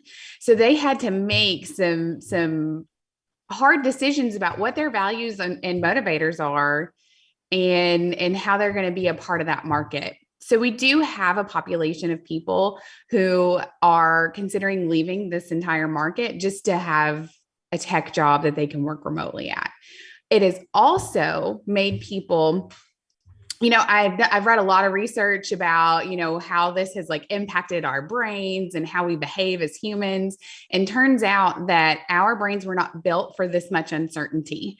24 months of a global pandemic has really challenged our brain in ways that we've never been challenged before, no matter what your opinion or your theory or your COVID safety practices were, that has been challenged in every one of us. And so we're in a place where people are deciding what is most important to them and what do they need to remove from their life.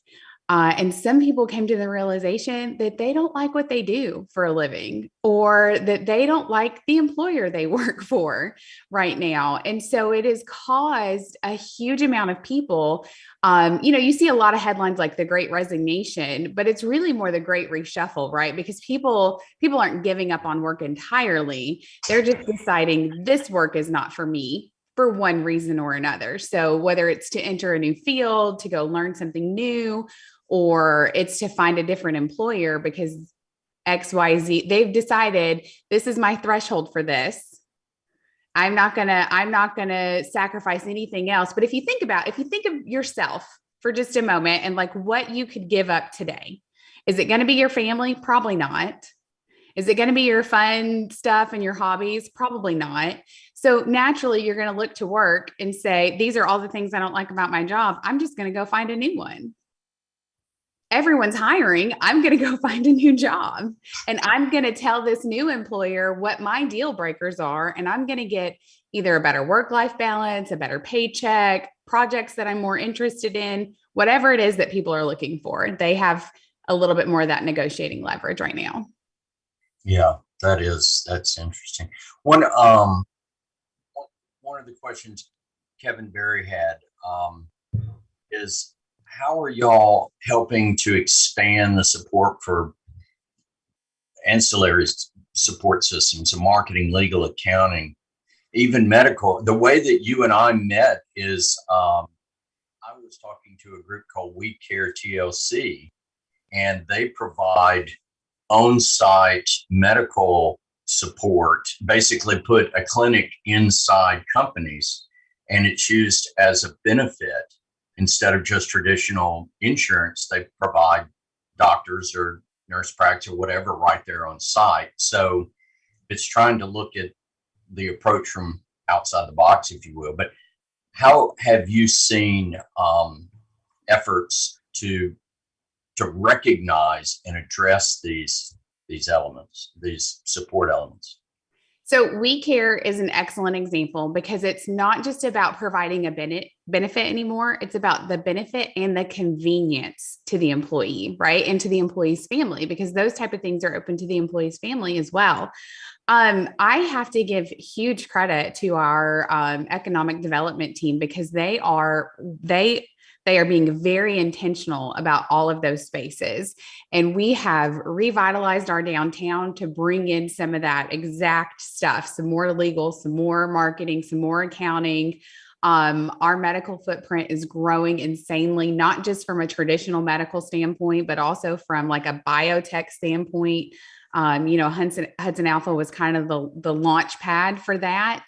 And it's about finding ways to make all of these resources work together to create a better environment for everyone who's involved in the entire process, and just making this a holistic approach to what needs to happen. So they've just been very, very intentional about making sure that we no longer ever get ourselves in a situation where we're focused on one sector of industry.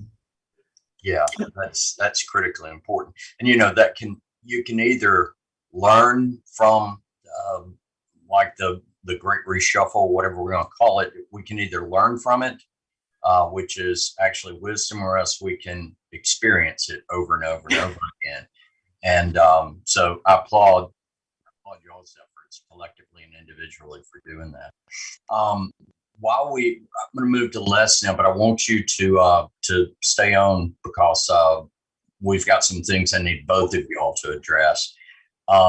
Les Davis is got a military background, military recruiter.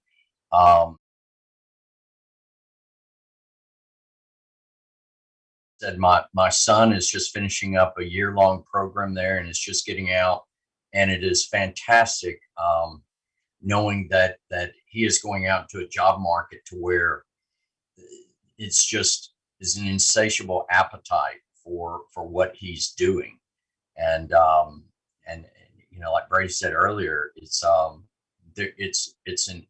art as well as a science, as well as everything else. You just don't stumble into it. So Les, tell us about Tulsa Welding.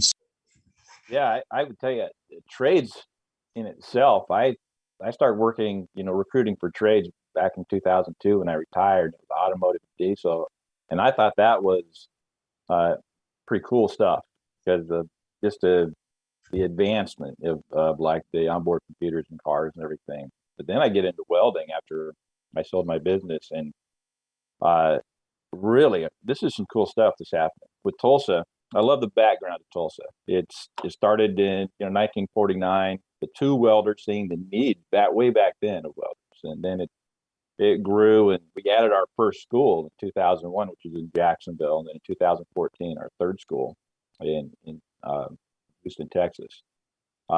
We actually have a fourth school, but it's more of a heating and air conditioning school. Then we added our welding curriculum out in Phoenix. So we're kind of spread all over the United States from coast to coast because the need of the welding is incredible, John. I mean, when we start looking to our graduates, we have graduates that are doing specialized, just like Brady was doing. He was talking about specialized metals.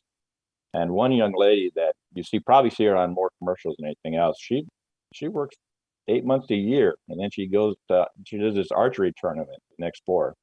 Her and her husband this is their life, and they love their life. So not only can you have a nice work-life balance being a welder, but you can choose where you want to go too.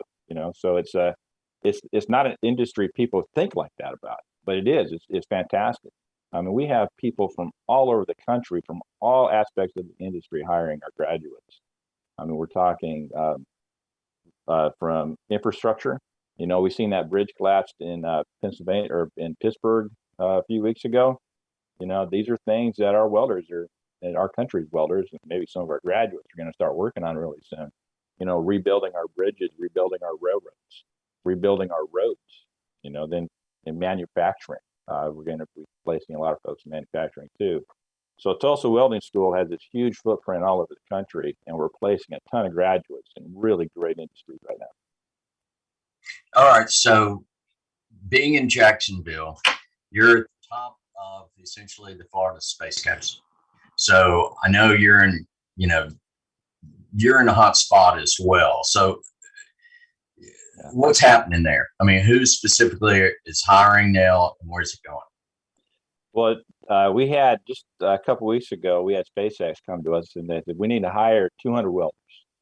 And we love that because we can supply them as many welders as they want. We also have Los Alamos Nuclear, or the National Laboratory out in Los Alamos. They came to us.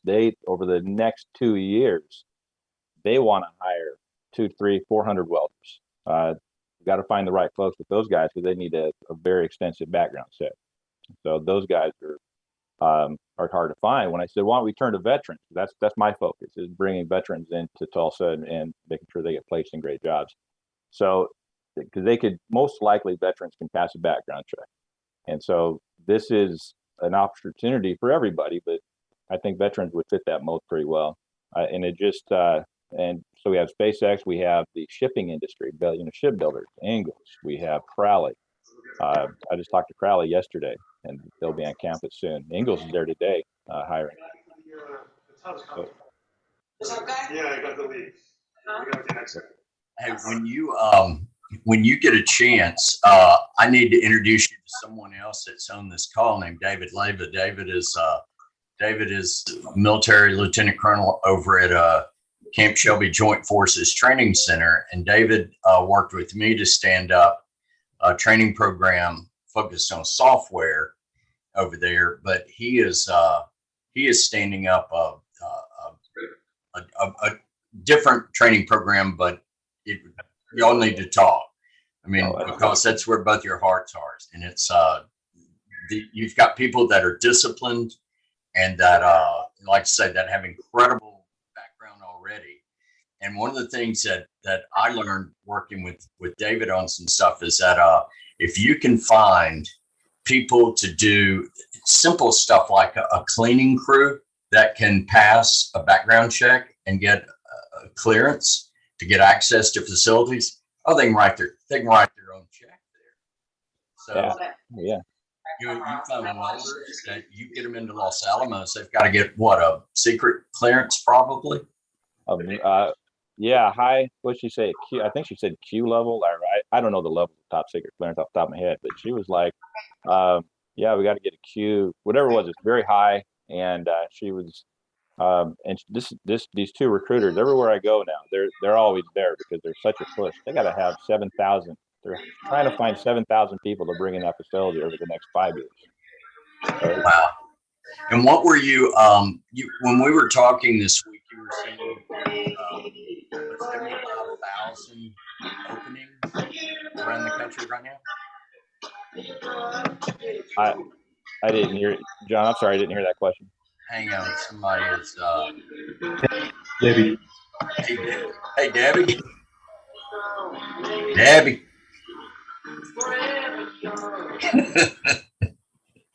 All right, thank you.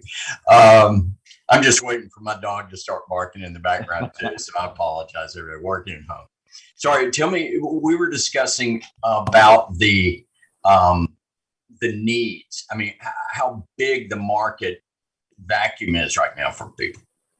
Yeah, so every year we end up roughly about 78,000 welders short every single year. That's just this year's number. Then you add the growing need for welders over the next 10 years. And it's going to be a very nice market for welders coming up because it's just, supply and demand, of course. But so there is a definite need. There's a huge shortage of welders. And right now it's sitting at about 78,000 per year we can't fill. All right, so let me give you an opportunity for a shameless plug. Tell me how long the program is, and what are they, when they come out of your program, what kind of professional certifications do they have? Well, at Tulsa, what's nice about Tulsa, it's quick, right? So you can come out of Tulsa if you just want to do our professional welder course, 7 months. If you want to add our pipe fitting course, then it's just an added 3 months. So in 10 months, you can have a nice trained welder with both professional welding, where it just comes in and it's a basic weld, or then you can go into pipe fitting.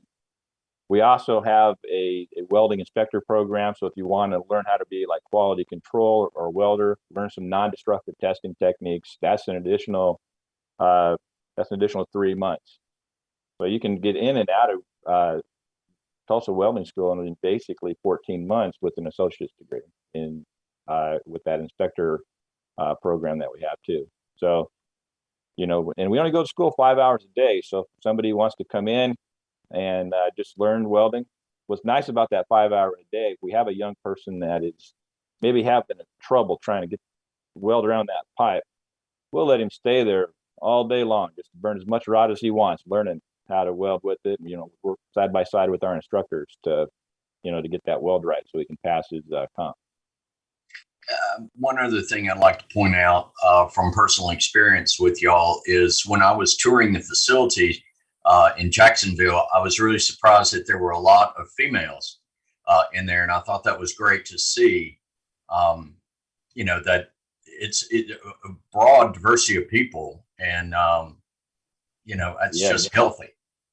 It absolutely is. We're seeing a huge uptick in female welders. I like seeing that because women seem to be more patient with their welds, so they're not getting that excited, and they got a much steadier hand. The military found this out years ago when they started recruiting more pilots. So women pilots are more patient to wait for the target, and they're steadier hand. So same thing with welding. I mean, they got that real steady, nice hand, a little bit more patient than us guys, and they can lay some really pretty beads down, as we're noticing. And it's a great career. Just like one of the, like I was saying about the young lady that's on most of our commercials, she has a phenomenal career going on with her and her family.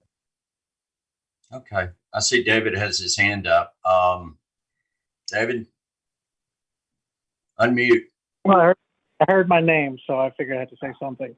Yeah, David Leva here, and I'm actually, as we speak, I'm in Daytona Beach, where it was supposed to be storming, but it's about as sunny as it gets. The one thing that you mentioned, we do have an initiative going on right now with the local community college at Camp Shelby. And one of and it fits into our critical path and our lines of effort. And one thing that we're discovering, as I'm sure, you don't have to be in this space, but the initial lure into the reserves, into the Guard, is the opportunity to have funding for a 4-year degree. But what we end up finding is that that the retention rate isn't as high as it could be, and so we're starting to shift focus, and this demand is coming from Ingalls, the shipyard, the demand for welders, the demand for pipe fitters, but really looking at this holistically, and maybe this is just how I see it. The southern portion of the United States offers quite a bit in terms of human capital, in terms of rural areas and places where you can do a lot of the what's going to be needed. And I think that's one of the reasons why Texas was very attractive to Elon Musk's group, and why Florida remains attractive. But I can very easily see how, you know, that some soldiers who do end up getting their certifications in welding and the other trades just shift industry. You know, the skill set is still there, but I'm sure there's going to be some specific requirements. But looking at it regionally, you know, I think the region is set and primed for this sort of futuristic view.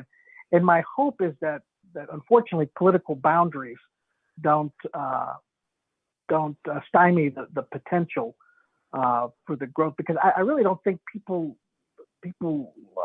those companies look at that. I think they're looking at an 8-hour drive or a 2-hour flight, as opposed to having to go from one end of the United States to the other.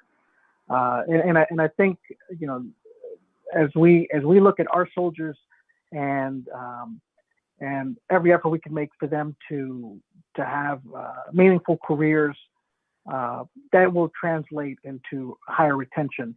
You know, I hate to say we're not altruistic, but you know, there is an evil genius part to this.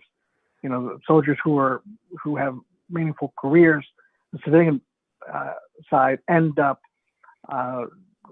staying in longer, and if anything, they just transfer from one guard in one state to another to continue their military career. So, you know, as I'm hearing the conversation, you know that at least at our level here at Camp Shelby in Mississippi, we are thinking 10, 15 years down the road.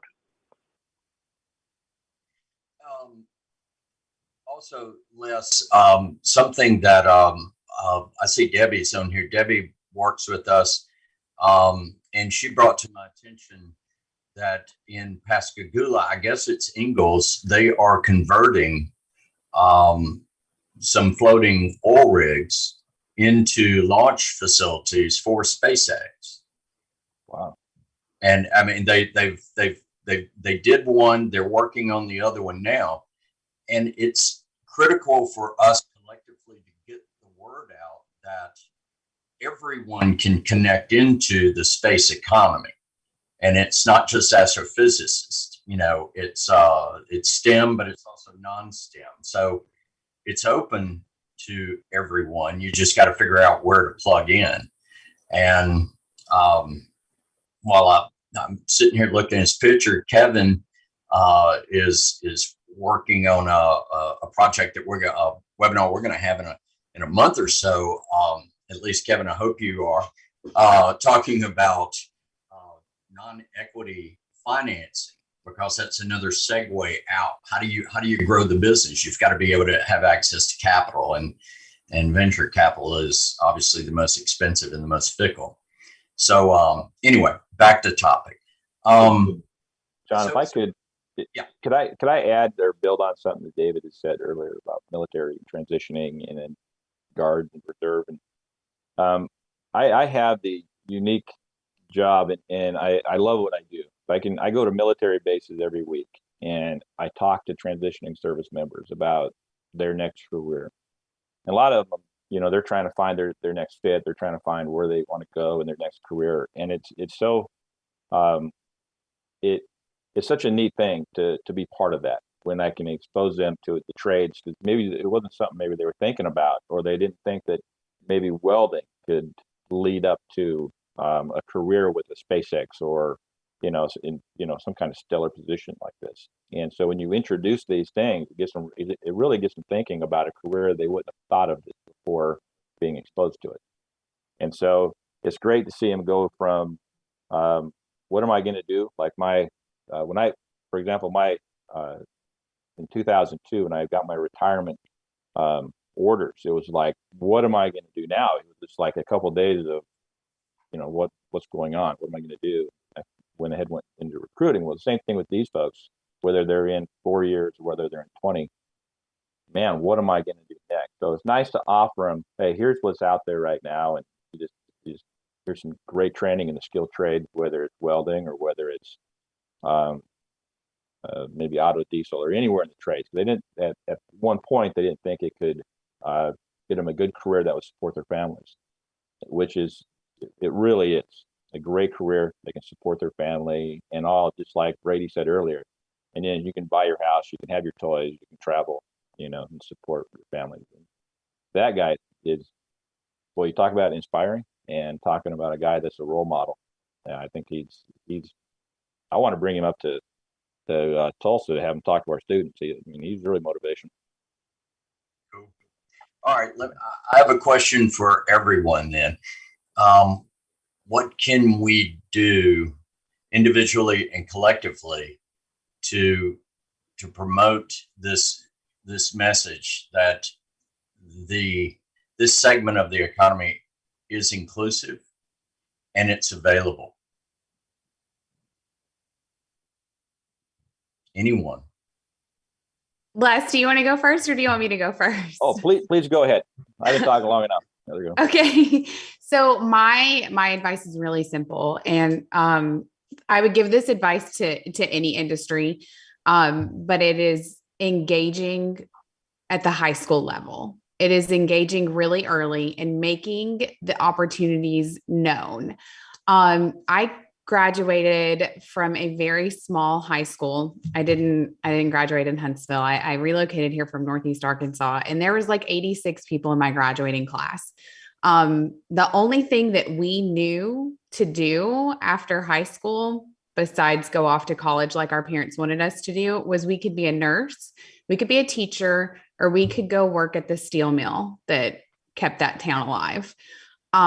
Had people come to us and told us about all of these other great things that you can get plugged into or that you can learn about, we probably would have had a variety of career professionals. But a lot of people took those 3 routes because those were the only things that we knew about.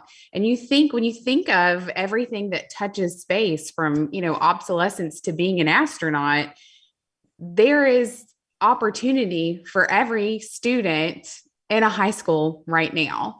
They just don't know about it. And so you don't just have to go and start, getting your message in front of the students. You have to start talking to the teachers and building a partnership with the counselors too, so that they're getting the right information to put in front of these students and help them make decisions about how to learn the skill they need to plug into the part of the space community that they can excel at. Tim and Foundation Future were working on putting together a proposal to engage with community colleges and I believe high schools who are involved in that as well, to start telling the story and help, like you said, identifying where you can connect, how is it relevant to you? Because that's what kind of stymies me every once in a while. So you start talking to people, and like I said, with the astronauts, everybody wants to be an astronaut. Well, astronaut's not the only job. There are a few, but there are thousands and thousands and thousands of other ways to engage in this industry. And it's just another logical step. It is a very vibrant industry that's right out there, and it's going to grow. As Kevin pointed out, 2040 is projected to be larger than the oil and gas today. So we've got to learn to tell our story better. So if we're preparing for 2040, we got to start doing it today, because if we don't invest and develop that talent, they're not going to magically appear. That's true. That's very true. Anybody else want to chime in? Just take yourself off mute and say hello. Well, okay then. Les, what else you got? Well, I agree that we got to expose, especially right now, you're talking about exposing and getting ready for 2040. Well, this is just like she said, we've got to expose these kids now. This is, we got to grow them up. And and say the trades are good. Welding, which I remember, I took a wood shop in 7th grade. That exposed me to working with my hands and enjoying that and seeing what I could build. It was an ugly bookshelf, but at least I made something, and exposing us to that kind of work. Exposing it in the high school, middle school. The other thing is what we've developed at Tulsa is virtual reality goggles, because just like we were shut down too for a very short period of time at Tulsa Welding School during COVID. So our CEO worked with a gaming company so we could get the background and so our virtual welding class now looks so real. John, you'd love it. It is. I mean, when I did it, I thought I was actually in the booth. I got so focused on that weld, and I about fell over because I thought I was going to put my elbow on the counter, and I didn't. And it was, of course, nothing's there. But it was such a great thing to teach. I mean, you're turning up your welding machine. You're getting it's like Brady said earlier, you got to get your heat right. I mean, this thing is cool, and we're leading. And we copyright it. It's fantastic. And we're going to start giving to all of our students this summer with our July class. So they got it. So if they need practice welding, they can take their goggles home, and they can do it virtually every single night for as long as they want, just to get that feel and the visual down. The other thing to do is teach them about and tell them about technology. What's coming about? I mean, very simply, that if you can, if you take a welder, like the guy that graduates Tulsa Welding School, you expose him to the CAD, Brady said earlier, or you teach him how to program that robot. And so now you got a guy that understands welding. He understands how to program a robot to weld, and he can control that robot from an iPad. These are things happening right now. And if we go into these middle schools and these high schools and saying, here's some really cool stuff, high tech stuff. I mean, you got to learn how to weld though, because you got to teach this thing how to do it. And I think it'll open up and get these kids really thinking. And the one thing about what's great about our youth, they're always thinking to how to make something better for their job. I mean, no matter, it's blown me away. I mean, ever since you see them with art, you see it with our street rod building, and you can also see it with welding and what they're doing in that aspect. I think it's right, but we got to expose them right now, just as we said earlier. And you and I were speaking earlier about when you're a welder that's in a hostile environment, which space is the epitome of a hostile environment, you're not going to be able to send people, or at least enough people up there to do that. So a lot of this will be robotic, like undersea welding. I mean, the reason it pays so well is because your opportunity to give your life for your job is so high. So, yeah. I think that is the next logical step there. And that's fascinating. That'll be interesting to watch it evolve. Okay, I think that we're just about out of time. April, what do you think? April is my gatekeeper here. She's the one. I have plenty of time. Anybody else have any questions?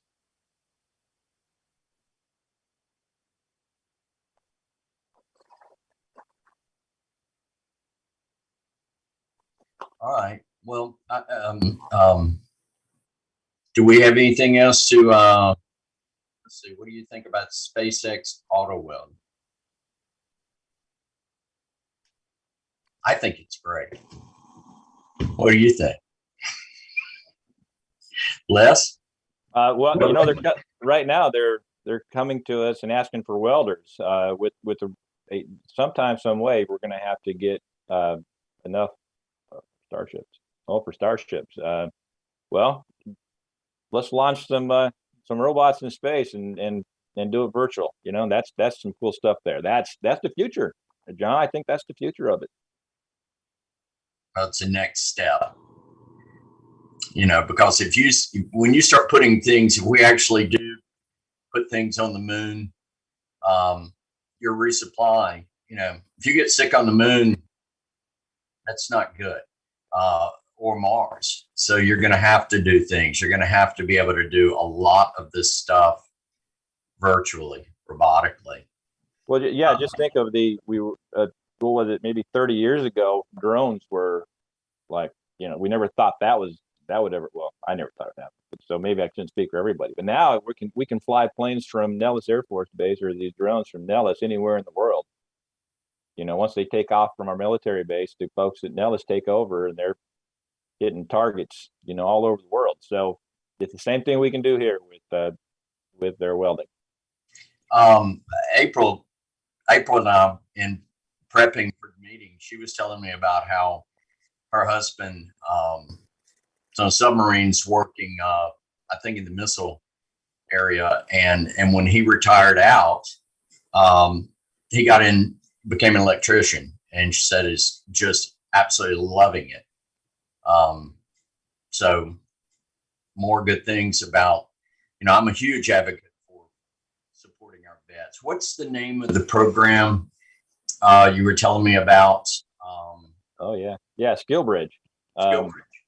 Absolutely. So the Skill Bridge is an opportunity for companies to come in and either do an apprenticeship or train them the way they want them trained when they get out, so they'll have a job opportunity with that company. Or you can use that apprenticeship time to do maybe a 30 to 60 day interview with the guy, and then offer that veteran a job if you like him and it's a good fit. It's a win-win with Skill Bridge. I think it's one of the best programs the DoD's ever come up with. Okay. That's a really quick synopsis. You go on the Skill Bridge DoD site and get more detail of it. But it's just a great way to communicate with veterans and any military base and find out what skill bridges are out there for, then maybe be a company. There's all kinds of defense contractors that are over on probably a few of them in Huntsville, I would imagine. All right, Christina, if someone wanted to get in touch with you, provide your information, and number two, if someone was looking to either engage to find opportunities in Huntsville or or engage with the company over there, what's the best what's the best portal for that? Okay, so I will drop my contact info in the chat, and I love to talk about Huntsville and what we have going on over here. And I realize I'm very biased, but we really are a great place to be right now, a great place to consider. Really good resource if you are looking for work or to connect with, any of the 50 plus space companies that we have actively growing in Huntsville, would be to go to our chamber website, which is just asmartplace.com. We have a lot of great information there for different career paths that are available. We have really good industry partners that work with the chamber and show up to events and sponsor events. And there's plenty of networking opportunity just to get to know people who work at these locations, so you can learn a little bit from the inside. And then we also, I should have mentioned this earlier, we have a great group called The Catalyst, and they provide a lot of resources. We have a lot of small businesses here in the Huntsville area too. The government has put out a lot of initiatives to make some of these bigger players share some work with some smaller companies, and you can apply for different set-asides that fit your company representation.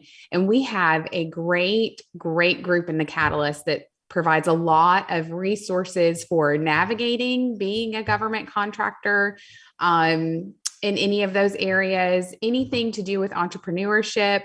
All of those are like free resources. So I can drop asmartplace.com and the Catalyst website in there, because if you are looking for a job or if you're looking to bring a business to this area, those are the two places that I would start hands down. Okay, thank you. Les? Well, I'll do the same. I'll put my contact information in the chat, but you can reach me anytime by email at les.davis@tws.edu, or you can go to our website at tws.edu and watch the videos. You can watch some classroom stuff. We got some really cool videos from our instructors on YouTube to what they're teaching at the school. And then there's also folks that have went on and had great careers there on YouTube or things like that. But yeah, you can reach me at les.davis@tws.edu. Okay. All right, guys. Well, I think we've covered a lot of ground today, and I appreciate your time. And if you need any, if we can do anything to help from our side, please let us know. April. I think that I think we've covered everything here. If there are any questions, please speak now. Well, okay then. All right, guys. Thank y'all. I hope you have a great rest of the week. And I really appreciate the opportunity to work with y'all. So have a good day. Thanks, John. Thank you, sir.